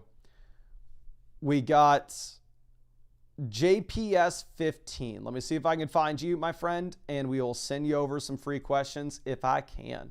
Thank you for hanging out with us in this live stream. JPS 15, just found you. Appreciate you. And just sent you over some free questions. Okay. And this next question coming out from Dr. Pinto, trading Jordan Mason and Josh Downs for RJ Harvey. I think I would do this deal. I mean, it's not going to look that special in the short term, but in the long term, as RJ Harvey continues to expand his role, I think we want Harvey. AJK says, thanks for all you do. Need advice for the flex. Really appreciate you, my friend. Here, Travis Etienne's an auto start. I like Ted, don't get me wrong. But if we are looking at Travis Etienne, you are in a scenario in which he should see the vast majority of the work until Byshell Tootin comes on later in the year. And it is a great matchup going up against the Cincinnati Bengals. So I think we go ahead and I think we take Travis Etienne.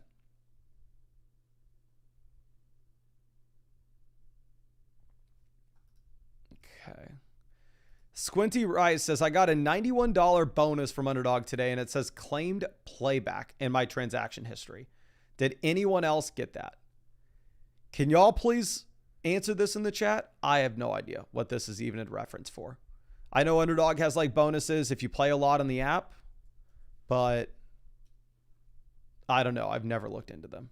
So if anybody in the chat has insight, that'd be interesting. But David, this is Brees and Pittman versus Jacoby Myers and Ladd McConkey. Give me Myers over Pittman. Give me Ladd over Brees. So yeah, I'm going to go Ladd. I think you get a big Ladd bounce back. Frank says he got a lot today too. Let me see if did I get a bonus from Underdog today?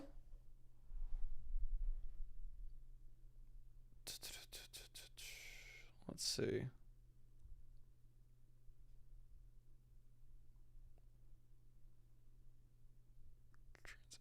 Yes, I got a bonus from Underdog today as well. Dear God. Clay, I got the claim playback. Well, thank you, Underdog.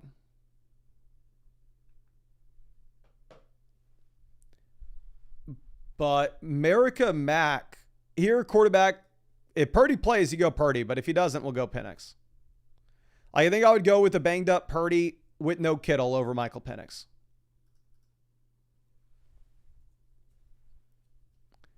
Now, Duro Moody, this is Rashee Rice, Keon Coleman versus Drake London. It's Drake London. It's not close.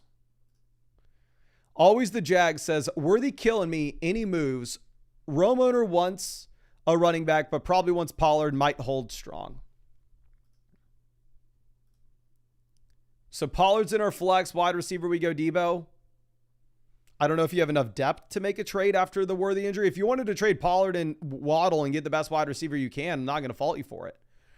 Like, Pollard isn't going to be as exciting in the second half of the year as he is right now. Because, again, I mean, you do have eventually, at some point, Spears coming back in. Now, Mother Flocka with our next one, trading Debo for ETN. Yeah, I'd way rather have ETN at this point, my guy. Like a good neighbor, here for the flex, we have Worthy as consideration. So you actually have sportsbooks telling us that we should expect a pretty big bounce back from the Detroit Lions this next week, but I would plan on going with Travis Hunter still over David Montgomery. Himothy trading Brees and Evans for Jacobs and Devonta Smith.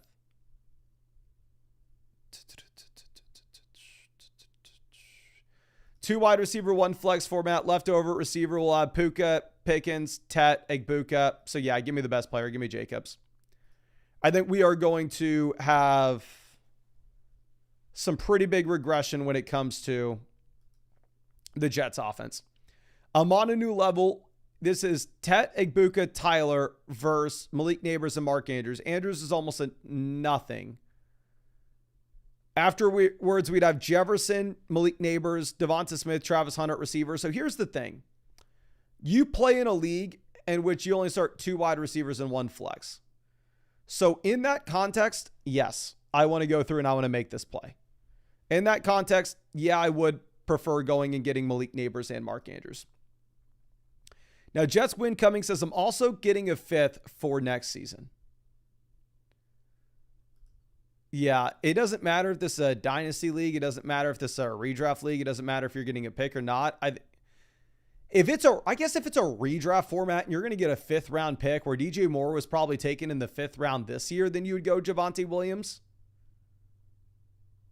But obviously that's a very unique situation. I would rather have DJ Moore over Javonte. But if you're going to be able to get like a fifth round pick in a redraft league next year, which is where you took DJ Moore this year, then sure. Chris says 12-team full PBR. I have Ginty and Hampton at running back. Puka, Tyreek Ibuka as receivers. I would still rather have Travis Etienne. I think you jam Etienne in at your flex. If you were going to make one of these moves, I think you try to trade Travis Etienne and a receiver to go get a wide receiver upgrade. I don't think you just flip Etienne for Rice. Or you wait a week to do so. Here's my thought process. Because I legitimately had multiple people reach out to me today wanting to trade for Travis Etienne in the Flock League. I sent them, I was like, hey, if I'm trading away Travis Etienne, what I want is I want a wide receiver that went in the round 3 range. And if you're not paying that price, I'm not trading him right now because Travis Etienne is going to crush in week 2 against the Cincinnati Bengals. Like, I think you could get even more for Travis Etienne if you waited a week to sell him.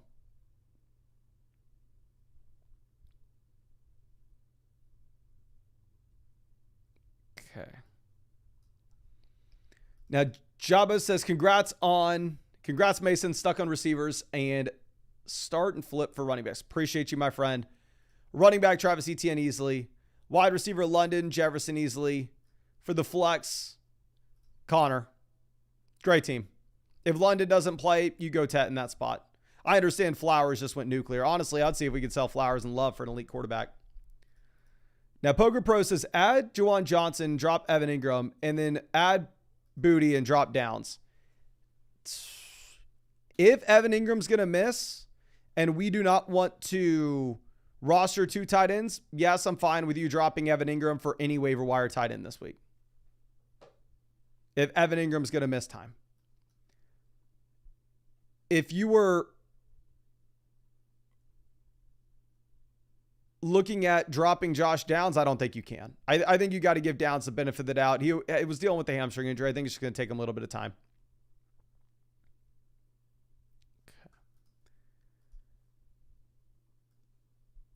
Now, Trevor says, trade DK and Kenneth Walker for Jonathan Taylor. Yes, do this. 100%. Jonathan Taylor played 100% of the snaps in the first half. Like, Jonathan Taylor looks to be a league-winning running back. Now, stay me trading Aaron Jones, T. Higgins for James Cook and Tyreek Hill. Give me James Cook over T. Higgins. Give me Tyreek over Aaron Jones. So, yes, sir, I would make this trade. Console says, I have CMC, Zay Worthy, Judy, and Devonta Smith. Chase versus Puka, give me Chase. Achane versus Henry, give me Henry. It's an 8-team format. This is just a fair deal. It doesn't matter who you have. You're flipping a wide receiver for a wide receiver and a running back for a running back. Obviously, Chase and Achane were in garbage offenses week 1, but you have reasons to believe that they could be better in the future.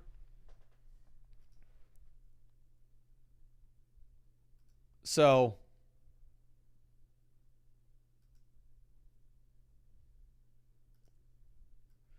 is going to be up to you here, to be honest. I know a lot of people are going to want the Derrick Henry side based off what happened this past week, but full PPR format, I'm not going to fault anybody for going either way. Jeffo says, 16-team league, $100 fab, weak wide receivers. What is the Kayshon Boutte prize? So if he went in my 12-team league for about 21% of budget in a 16-team format where the waiver wire is just going to be so much more depleted, you'd assume that he has to go for over 30%. You'd assume he goes from like 30 to 50% in a 16-team league, which obviously in like a 10-team league, he may not even be worth the pickup. So for the love of God, anybody else listening to this, do not apply this to your league. But I think if you wanted to get him, I bet you have to go over 30%. And there's no way I would spend over 50%. If that helps. Now, Flock D's with the trade. This is JSN versus Amari and Hampton. I would rather have JSN at this point. Running back, we have Tracy, Bucky. Wide receiver, we have Lamb, Egbuka, Wilson. I would love to instead trade Garrett Wilson. If you could trade Wilson for Amari and Hampton, that would be a no-brainer. And hell, I'd be willing to include like Judkins to get it done. But I would not want to trade JSN. Peter trading Jalen Warren, Keenan, Ladd for Pacheco, Travis Hunter, and Nico. Ladd to Nico upgrade. Keenan to Travis Hunter upgrade. Jalen Warren to Pacheco upgrade. You upgraded 3 spots. You make the deal. Now Bassett trading Kamara and Shakir for Ashton Genty. Very easily Ashton Genty for me. Not even remotely close. Ami says, Dylan Sampson dropped Sunday morning. How much fab? I really need a running back, thinking $20 to $25. Ami, are you in the live chat right now? Can you let me know how many teams are in your league and what player you'd be dropping? Because if this was a 16-team format, I would tell you, you know what, man? You probably got to go up to like 50% of your budget. If this is a 10-team league, I'd go, you know what, man? I'm not doing more than 5%. So if you're in the chat, please let me know. But in general, I am going to not tell people to go insane for Dylan Sampson, because there's a very real possibility that in the second half of the season, Dylan Sampson is the second running back in a committee in the worst offense in the NFL. So, long story short, I wouldn't go crazy for it.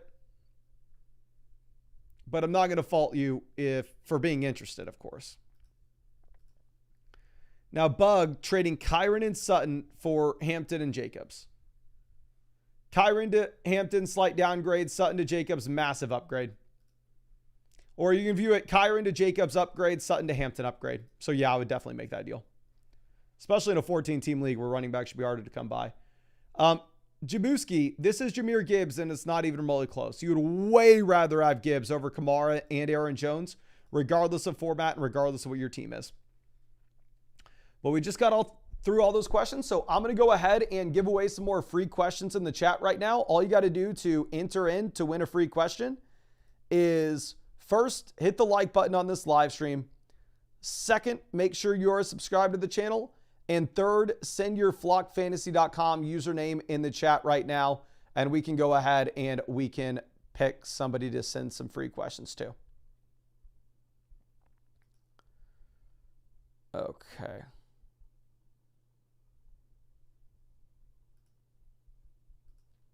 Let's pull this up. We got That Main Zane.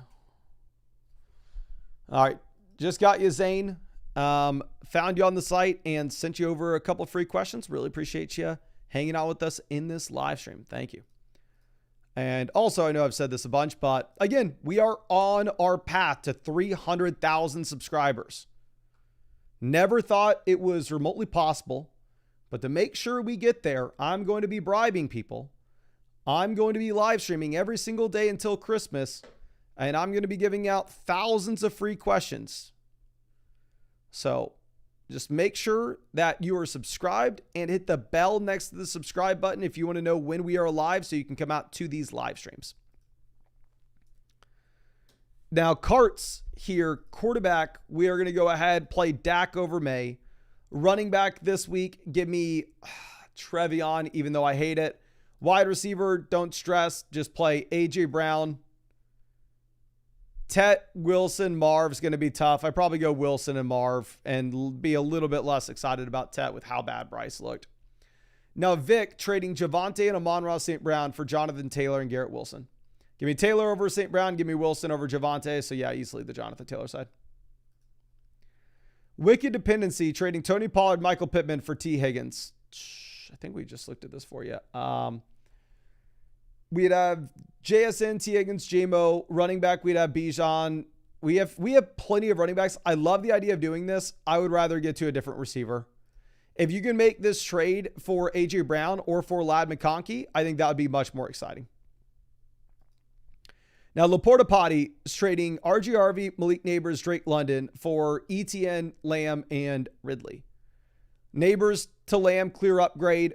London to ETN, clear downgrade. RG to Calvin Ridley, lateral move. Fair price point. I'm completely fine either way. If you needed the running back in the short term, we probably do it. Right now, our running back room is, we do not have a running back 2 that we're excited to start. So I think you can go out there and you can make this trade. Now, Abel says, or chasing someone and pick up another running back to trade. Okay, so Jefferson to Chase, upgrade. Egbuka to Aaron Jones, too much of a downgrade.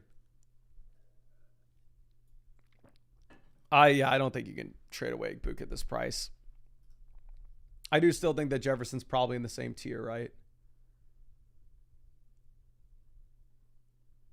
We'd have Waddle. I mean, I like the idea of it.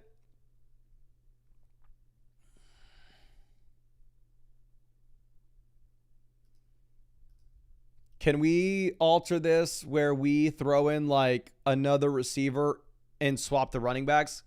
Could you go like, or actually we'll probably have to throw in a running back in that case. I think I'd almost be more interested in, that's a steep price too. But I would almost be more interested in this if we could trade like upgrade from Kenneth Walker to James Cook, upgrade from Jefferson to Chase and pay Egbuka to get it done. But your initial trade, I think you would rather have the Egbuka and Justin Jefferson side. Now, Badger with our next question.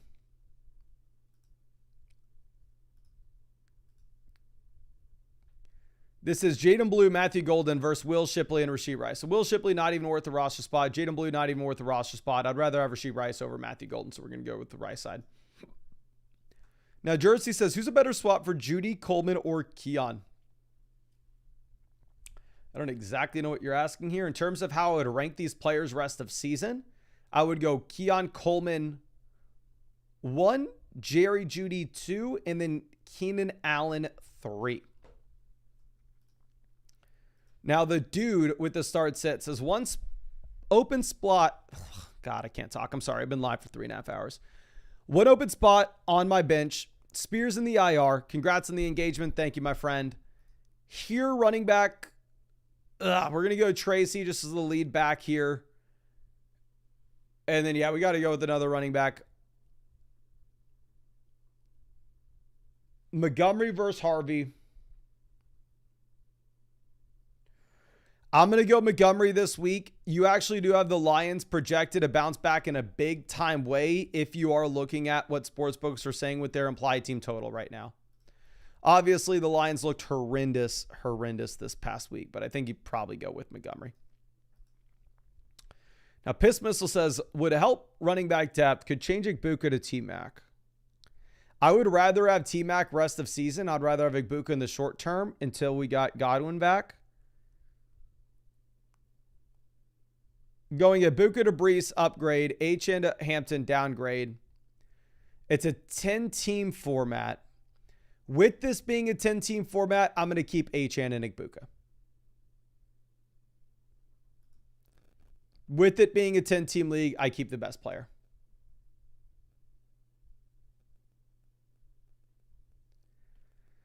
Now, CG says, love your streams. Really confused on what to do with the flex and tight end. Tillman and Sharp look good.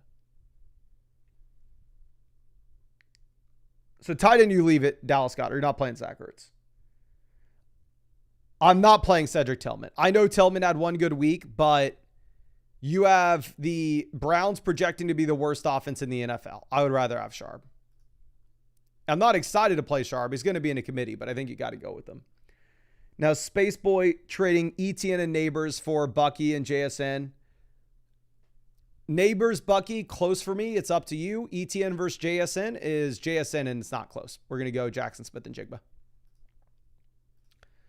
Now, Jabuski says, did I win long term? We got Jahmyr Gibbs. Yes, you won long term, and I don't think it's close either. 100% we won Gibbs there. Dr. Jinikiki, definitely mispronounced that. I apologize. I'm an idiot. Igbuka is going to be an auto lock, and then James Conner's an auto lock as well. I like Tet again long term. I think I would rather have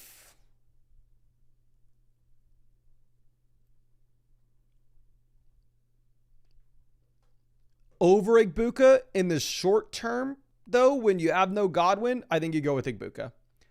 Dill Pickles, happy to see you. Here we're going to go Baker over May for this week. And then for the flex, we have Ja'Cory Krosky Merritt and Lad McConkey to choose from effectively. And Chris Olave. You for sure go Lad McConkey over like Olave and them. I know Lad wasn't the best week one, but still. Jizzle says 8-team league. What do you do if I get ETN off the waiver wire? So if you do not get ETN off the waiver wire, you're starting Pickens and Metcalf at receiver. And then for your flex, you're starting Pollard. If you get ETN off the waiver wire, I would go Pollard. I would go ETN over Pollard, but I'd also try to sell Pollard and a 2-for-1 deal to upgrade a wide receiver slot. Goldhammer is trading Bo Nix, Bijan, Ladd for Joe Burrow, Jamar Chase, and Rashee Rice. So Bijan to Chase, lateral move up to you. Ladd to Rice, clear downgrade. Nix to Burrow, clear upgrade. If it's a super flex format, you go with the Burrow side for sure. And you bet on a Bengals bounce back. Real Superman, always happy to see you. We got Jacobs, JSN versus Eckler, Rice, McBride. Give me Jacobs over McBride and give me JSN over Rashee Rice easily. And then Eckler's not going to bridge the gap. So I went Josh Jacobs and Austin Eckler here. I'm sorry, Josh Jacobs and JSN. Bob Square says, good idea. Can probably sub Rice out for Brown as well. So you mean we get Rice instead of Chase Brown? It's a dynasty league here. Like a Ja'Cory Krosky-Merritt, while I'm excited about him, he's not like an anchor dynasty build piece. Like Ja'Cory Krosky-Merritt, again, I have him in the flock league. I'm hoping he comes through. I'm hoping he absolutely crushes for us. But the reality of the situation is he could be nothing next year. So yeah, if you can move over and get Chase Brown and Alec Eomanor, where he looked really good week 1, I think you go with the other side. Now, Rob Gutt with the start says, any trade ideas? Getting JCM off the waiver wire for B-Rob. Any QB tight end pickups make sense. I would love to pick up Herbert. I'd love to pick up Fields. You're in a 10-team league, so that maybe is a possibility for us here.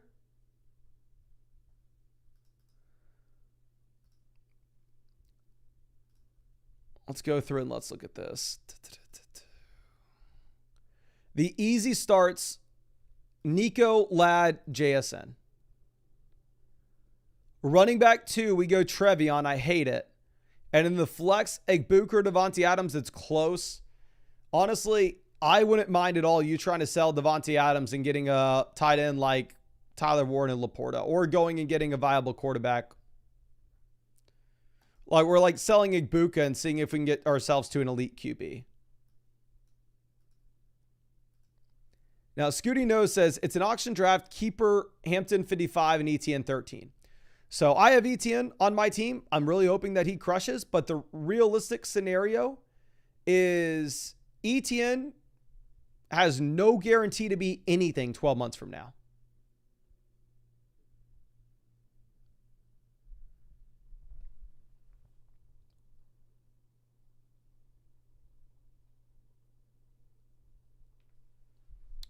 So if I was looking at this, I would just prefer to go with Damari and Hampton for this season. And obviously, I would rather have Hampton long term. I don't know exactly when you say 55 versus 13, what percentage of our budgets is that?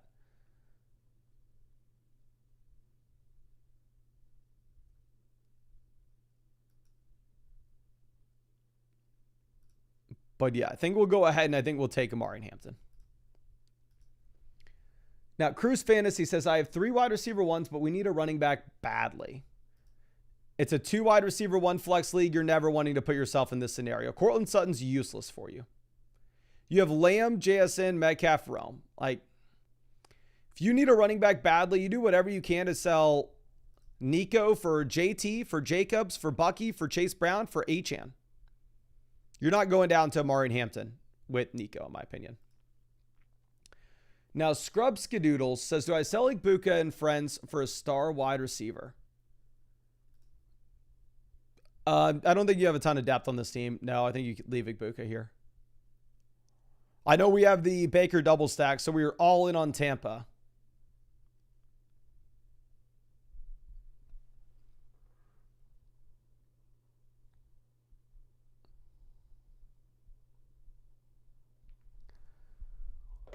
But yeah, I think you go with Egbuka here for sure. DK Jones says, who starts? Tillman, Johnson on the wire. Should I grab one? If so, who drops? Tight end's horrible. What are your thoughts? And congrats. Thank you, my friend. Do not pick up Cedric Tillman. For the love of God, do not pick up Tillman. If you were to pick up Quentin Johnston, your drop would be Brian Robinson. But the reality of the situation is you have so many wide receivers on this team. You have like DJ Moore on your bench right now. I don't know if we want to be picking up another receiver off waivers. I would get DJ Moore into our starting lineup. I'd play DJ Moore personally over, honestly, I hate to say it. I'll play DJ Moore and Waddle. I'm taking Aaron Jones out of the lineup here. I would probably pick up a tight end off the waiver wire before I would pick up a receiver with your team.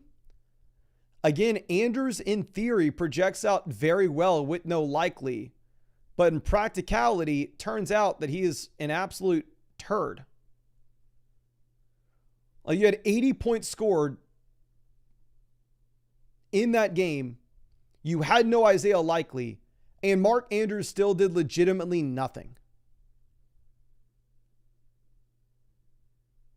So it's tough. But if you were to pick up like a tight end like Hunter Henry, I'm not going to fault you for playing him over Mark Andrews. Scenario says, should I be worried about Bo Nix? I could possibly trade for Fields. Timu Azam Loskin now. You should be worried about Bo Nix, not a ton. Like, again, it's a one horrible week for Bo Nix. Don't get me wrong. I'm not going to sit here and try to downplay it. It was very bad. But at the same time with that, if you're looking at what you have with Bo Nix specifically, we have an extremely large sample of Bo Nix being a great option in fantasy. So if I were to look at this versus Justin Fields, like I have them ranked in the same tier. If you wanted to flip it, you do you. But I think Bo Nix is going to be fine. And I frankly don't understand what the team losing Kittle that has Justin Fields has anything to do with us making that trade. Maybe I am missing something. Jay Manderson here. For the flexes, you go with ETN and Tet. I actually think Calvin Ridley's in a much better spot this week than he was last week. Last week, just brutal matchup against the Denver Broncos. But I definitely can't start Calvin Ridley over either one of those names. But let's refresh this. And it looks like we're pretty damn caught up on questions. We are not that far back at all. Yeah, like these are all the questions that we have right now. So let's give out some free questions real quick. All you got to do to enter in to get some free questions is first, drop a like on this live stream. Second, subscribe to the channel. And third, put your flockfantasy.com username in the chat and we'll go ahead and we'll set you up with some free questions. Or we'll pick somebody and give them over multiple free questions. You can tell with just seeing the sidebar here, we are giving away a ton of free questions. I'm answering fantasy football questions every single night on this live stream until Christmas. We're going to be live for like 5 hours tonight. And on top of that as well, ladies and gentlemen, we are on a war path to 300,000 subscribers. Something I was never willing to say out loud because I never thought it could be a possibility. But now we are within striking distance. It's going to be a long season. We got to keep the momentum, but we can possibly do it. So I'm going to be streaming every single day, answering as many free questions as I can to make sure that we get there. But we got Wrathful Hubris. Let me pull you up and let me send you over some free questions. I cannot actually find you. I got a couple Wrathfuls in there, but I don't have Hubris. I can only find you on flockfantasy.com if you use code FLOCK when you signed up. Dragon Slayer. Just found you, my friend, and just sent you over some free vouchers. And perfect. Just got you set up with that. But Frank the Tank says, need a tight end. Ingram is hurt, and I have Ferg. Should I take Ertz or take a flyer with Fannin dropping forward? Drop forward for sure. So I would go with Fannin over Zach Ertz. I think Zach Ertz gives you a higher floor in the short term. However, Harold Fannin gives you a higher ceiling in the long term. So these tight end injury teams that are missing Kittle, are missing Evan Ingram.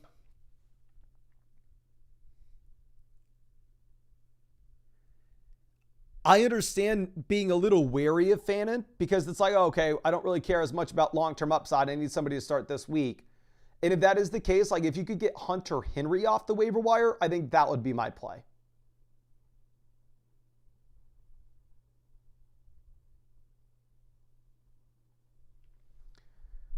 But if it was just down between Fannin and Ertz, I would go Fannin. But for sure, you can afford to drop Jerome Ford. Sidekick, always happy to see you, my friend, says, I'm dealing with injuries at the quarterback, tight end, and wide receiver position.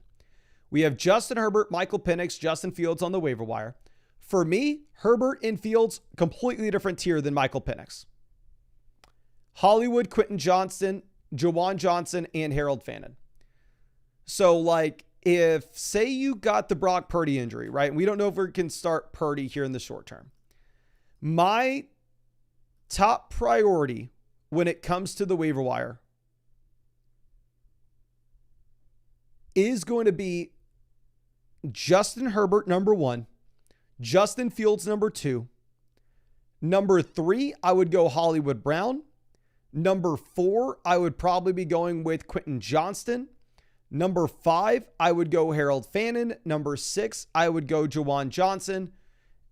And the reason I'm doing it in that order with the tight ends being last is I think that if you don't get those 2 tight ends, you should still have a tremendous amount of other tight ends on the waiver wire that you can look at. But I would prioritize the 2 quarterbacks with Herbert and Fields. If you are dealing with like the Purdy injury or you're dealing with the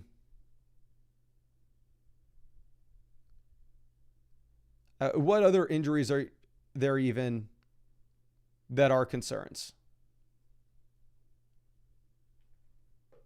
I think if you're just dealing with the Purdy one. Now, Grantzers, and I may need to sign out and sign back in. Give me 1 second. And once we catch up on these questions, we'll bounce back over and we have some team reviews that we need to get to. And you know your boy's going to be up until like 3 a.m. tonight because I stupidly thought I had time to go on a run today. Went on a run. So I still have a video that I need to record. And we're going to be live for like another hour and a half. So I'm going to be recording that video at midnight. And we'll be up for quite some time, ladies and gentlemen. But Grantzers here trading Trevion Devonta Smith for Jonathan Taylor, Jerry Jeudy. Trevion to Taylor, it's Jonathan Taylor here. It's not remotely close. I mean, Jerry Jeudy clear downgrade from Devonta Smith, but Jonathan Taylor is in a different tier than anybody else.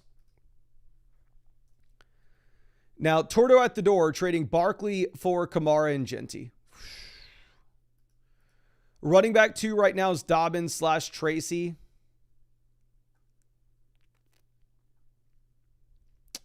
If you make this trade, you probably got to drop Cedric Tillman, which I'm completely A-okay with. Realistically, if this was the Flock League, I would make this deal. I have Saquon Barkley. I would value the combination of both Ashton Genty and Alvin Kamara ahead of him. However, with your league being one in which there are only 2 wide receivers and 1 flex, in that case, I probably opt to go with Saquon Barkley. But it's not that far off one way or another. Now, A.C. Moreno is trading Adams and Jalen Warren for Hampton and Rome. I'd rather have Hampton over Adams. I'd rather have Rome over Jalen Warren. So 100% you make that move. Torto at the door at the start set. Running back 2, if you weren't to make that trade, we'd go Tracy over Dobbins. And then for the flex, we would go ahead and we'd play Deebo Samuel. Now, Will with the trade says, should I sell a wideout for running back? It's our weak point. I would rather have Marv over Henderson straight up. If you were looking at selling Marv, the running back I'd be trying to get to would be Amari and Hampton, James Cook, Breece Hall, Kyron Williams, and then obviously all the top 10 backs. But the range that I'd be looking at would be Hampton. If we were selling Harrison, I don't know if Henderson is enough. Now, D4MW says, hey, Mason, congrats. Look to upgrade my wide receiver room, maybe quarterback. I don't see potential in Miami. Tyreek can go. So looking at this, I would rather have Sutton over Tyreek at this point. I think Miami's going to bounce back to a certain extent. Don't get me wrong. And looking at what we have with the squad, yeah, you have so much at receiver that, like, if you could sell Metcalf and like Kyler or Metcalf and Dak and get to a top end quarterback, we would. But again, much easier said than done. But 10 team, 2 wide receiver, 1 flex. Generally, that's what we're wanting to do. Now, Shady Drafter trading James Cook, Amarian for Amari Hampton and Puka Nacua. Puka, James Cook, up to you. I would way rather, Hampton, James Cook, up to you. I'd way rather have Puka over Amon-Ra St. Brown. So I'm going to go with the Puka side. Now, Arch Revan, here for the flex, we got Travis Etienne as an auto lock. If you have Etienne, you play Etienne this week. Not only do you have the opportunity cleared out considering the Tank Bigsby trade, but at the same time, you have a phenomenal matchup going up against the Bengals. Now, Young Illegal coming through. We got Kamara versus Brees for the flex. I'm going to go with Kamara with this being a full PPR format. Wide receiver, give me Garrett Wilson. And then for the flex, we'll go back over to Brees Hall. Now, the Hoff trading Jalen Hurts, Ashton Jeanty, Hollywood Brown for Josh Allen, RJ Ricky Pearsall, and DK Metcalf. Jalen Hurts to Josh Allen, give me Josh Allen. Well, let's go Ashton Jeanty to Josh Allen, give me Ashton Jeanty. Jalen Hurts versus DK Metcalf, Ricky Pearsall, and RJ maybe give me Jalen Hurts. Honestly, I'm going to go with the Hurts and Jeanty side. And it's coming from somebody who has Josh Allen as well. Horton 12 says Goff or Lawrence at quarterback. Also unsure about the flex. Flex, you go Alvin Kamara here pretty easily. And then we're going to go with Goff at quarterback over Lawrence. I think you get a bounce back with the Lions. But Lawrence does have a great matchup against the Bengals. So honestly, I'd kind of be fine either way. Now, I was just so disappointed with Lawrence from a real life perspective with what he did for Brian Thomas Jr. Now, Univert says, should I blow this team up? I'm in the stream. Any trades? My friend, I can't see your team if you send in a super message. I'll send you over a couple free vouchers and a couple free questions. I'm sorry. But, yeah, again, the only way that I can pull up your team like that is if it's a roster review. It says failed to load. I'm going to have to log out and log back in, aren't I?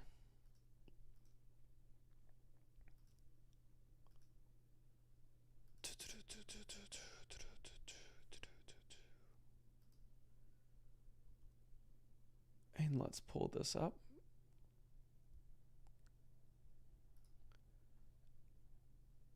Okay, so this is our next one.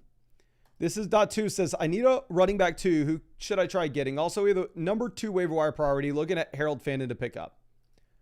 Harold Fannin would probably be the guy. And here, looking at your team, drop Jerome Ford for sure. I would start Tyreek over Pickens. Or unless you wanted to trade like Tyreek and Dylan Sampson and see if we can somehow, some way get to like a top 15 running back. Now, Straw says, trade suggestion for a tight end 12-team half PPR format. Is this the one we just looked at? No, this is a different one. Again, I can't see your team if you just send in a super message. If you were looking at buy low tight end candidates, I think maybe it went under the radar just a bit, specifically with Sam Laporta performing quite well. Where if you were actually looking at what we had at the end of last season as well with Sam Laporta, he was able to actually get going in the second half. The main issue that you had with Laporta last year was just the injury that limited him at the very beginning of the season. But the routes ticked up. He got way more involved in the offense in the second half, and we saw that continue through to week 1. So if I had to give you like a buy low candidate when it comes to tight end, I think Sam Laporta would be a very interesting name to look at. Okay. Now, our next question would be C. Sterner. Here for the flex, I think we are going to go ahead and we are going to take Matthew Golden. Golden only ran 13 routes last week, so it is very shaky, but those running backs you can't trust. Dillionaire, you don't actually have a trade submitted here, so I'm going to send you a free trade question. Please send in whatever you were wanting to ask. Chicken Tindies, here wide receiver, we have Tet versus Devontae with Terry McLaurin. Let me pull up the implied team totals that we have for these offenses this week. I thought that Tet was the play over Devontae Adams last week, given the fact that Panthers projected quite well. Panthers project as the second lowest scoring offense in the league right now, alongside the Seahawks. I mean, they're tied with the Seahawks Titans and only ahead of the Browns. So with that in mind, I'm probably going to go Devontae Adams over Tet. And then for the flex, still probably play Tet in a full PPR format here. Oh, and we get a second flex spot as well. We're going to go Terry McLaurin. Full PPR league, I don't think you need to jam Javonte over the receivers yet. Matty Ice, running back, we're going to go with Ja'Cory Krosky-Merritt versus Trevion Henderson is going to be tough. If Eckler plays, give me Trevion. Then wide receiver, we're going to go Lamb, Egbuka. Tight end, McBride. And then the double flexes, we're going to go receivers. I'm going to go Tet and Travis Hunter over Rome. KC Royalty trading Igbuka for Trevion. Short term, Igbuka is so much better than Trevion Henderson. Like, Igbuka is going to be doubling the output that you get from Henderson weekly. Long term, however, once Godwin is back and Trevion does take over as the starting running back,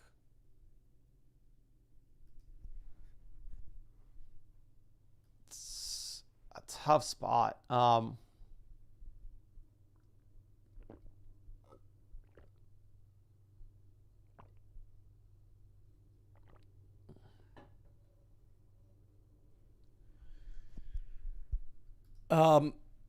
I know everybody in the chat's going to clown on me for this, but long term, I'd still rather have Trevion Henderson with the supply and demand of the running back position versus wide receiver. But obviously, short term, Igbuka side crushes.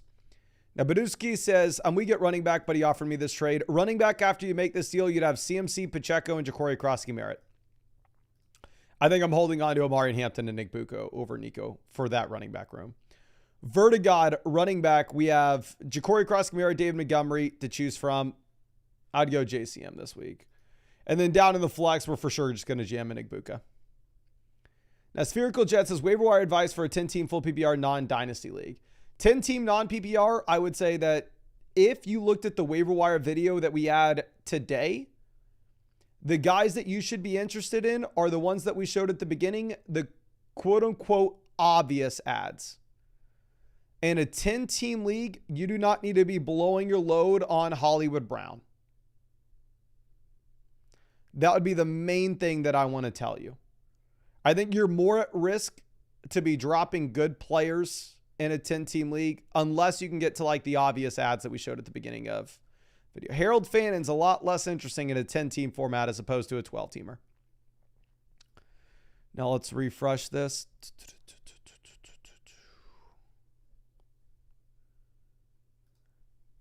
Now, Abe, and here's what I'm going to do. I'm going to turn off. Here's what I'm going to start doing from now on.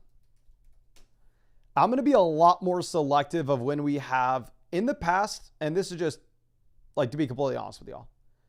In the past, we had it where you could buy questions from me on flockfantasy.com all day long, and I would just get to them and answer all of them in the live stream.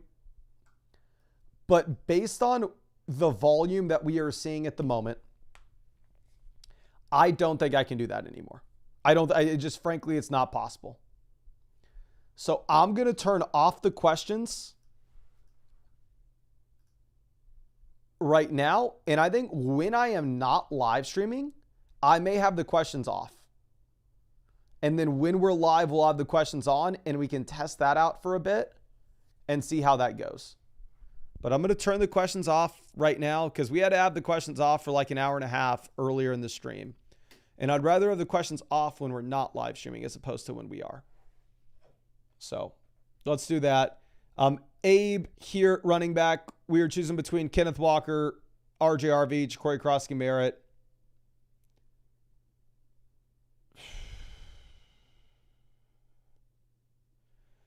I would still probably go Walker. If you get no Austin Eckler, you pivot over to JCM. But obviously, we are not that excited about Walker, of course, given the split that you had with Sharp. Kess says, would you drop Braylon Allen for either Byshell Tuden or Trey Benson? Let me pull up my rankings. I think that they should be ranked close together because I see this question. I go, I don't know. Also, we are 4 hours into the stream, so my brain may be a little bit foggy at the moment. I have Trey Benson ranked at 39, Byshell Tuden at 42, and I have Braylon Allen at 48. God, we need to nuke Tank Bigsby in these ranks now.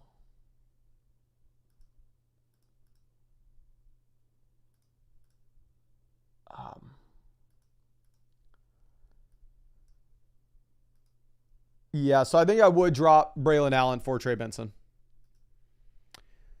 Now, Kuzmowski here for the flex. We are going to go with the combo of Jamison Williams, Jerry Jeudy, half PBR format. I understand maybe you're interested in Jordan Mason over them, but I couldn't do it. Nathan, Dylan Sampson, and Rashee Rice versus Travis Etienne. Right now, our running back 2 is Trevion, and our RB3 is Najee Harris. You have to make the trade. Hurts you in the long term, but in the short term, it keeps you alive. Logan trading Hampton for Trey McBride. Leftover at running back, we'd have Bucky, Zach Charbonnet, and Ja'Cory Krosky-Merritt. Tight end, we have Evan Ingram right now. I have Trey McBride ranked ahead of him, but I will say that you are not sitting with the best tight end room, my friend. This is a good question from Zach. Says, if Tootin was on your waiver wire, how much fab would you spend on him? So it depends on the hypothetical scenario here, right? Because, like, my experience that I have in my league, I have arguably the best team in the league. At least that's what the expert average rankings say. And just to make sure that we can prove this real quick, let me go ahead and pull this up with the My Teams page. So, like, we have the number 1 team in the league, right? And we go through and we look at my team, and it's like, oh my gosh, how did he get something so loaded? He had Barkley, Jacobs, ETN all on the same team with Josh Allen. Like, realistically, who would I be able to cut here? Am I cutting Nick Chubb? You know, I guess I would cut Cam Scatterbo for him. So, like, but for me, that's not that big of an upgrade. Like, if we were to look at like a bad team, right? Like, let's go through and let's look at this team in the league. This is just a random team that we can look at where they have like Jaden Higgins, Kayshon Boutte. They have Brenton Strange at tight end 2, right? Like, it's very easy for this team to go through and for this team to cut someone. Like, this team probably should be very aggressive with their fab budget, if I were to say so myself. But also that's because they're just in a really compromising position right now, down at 6th in the league analyzer.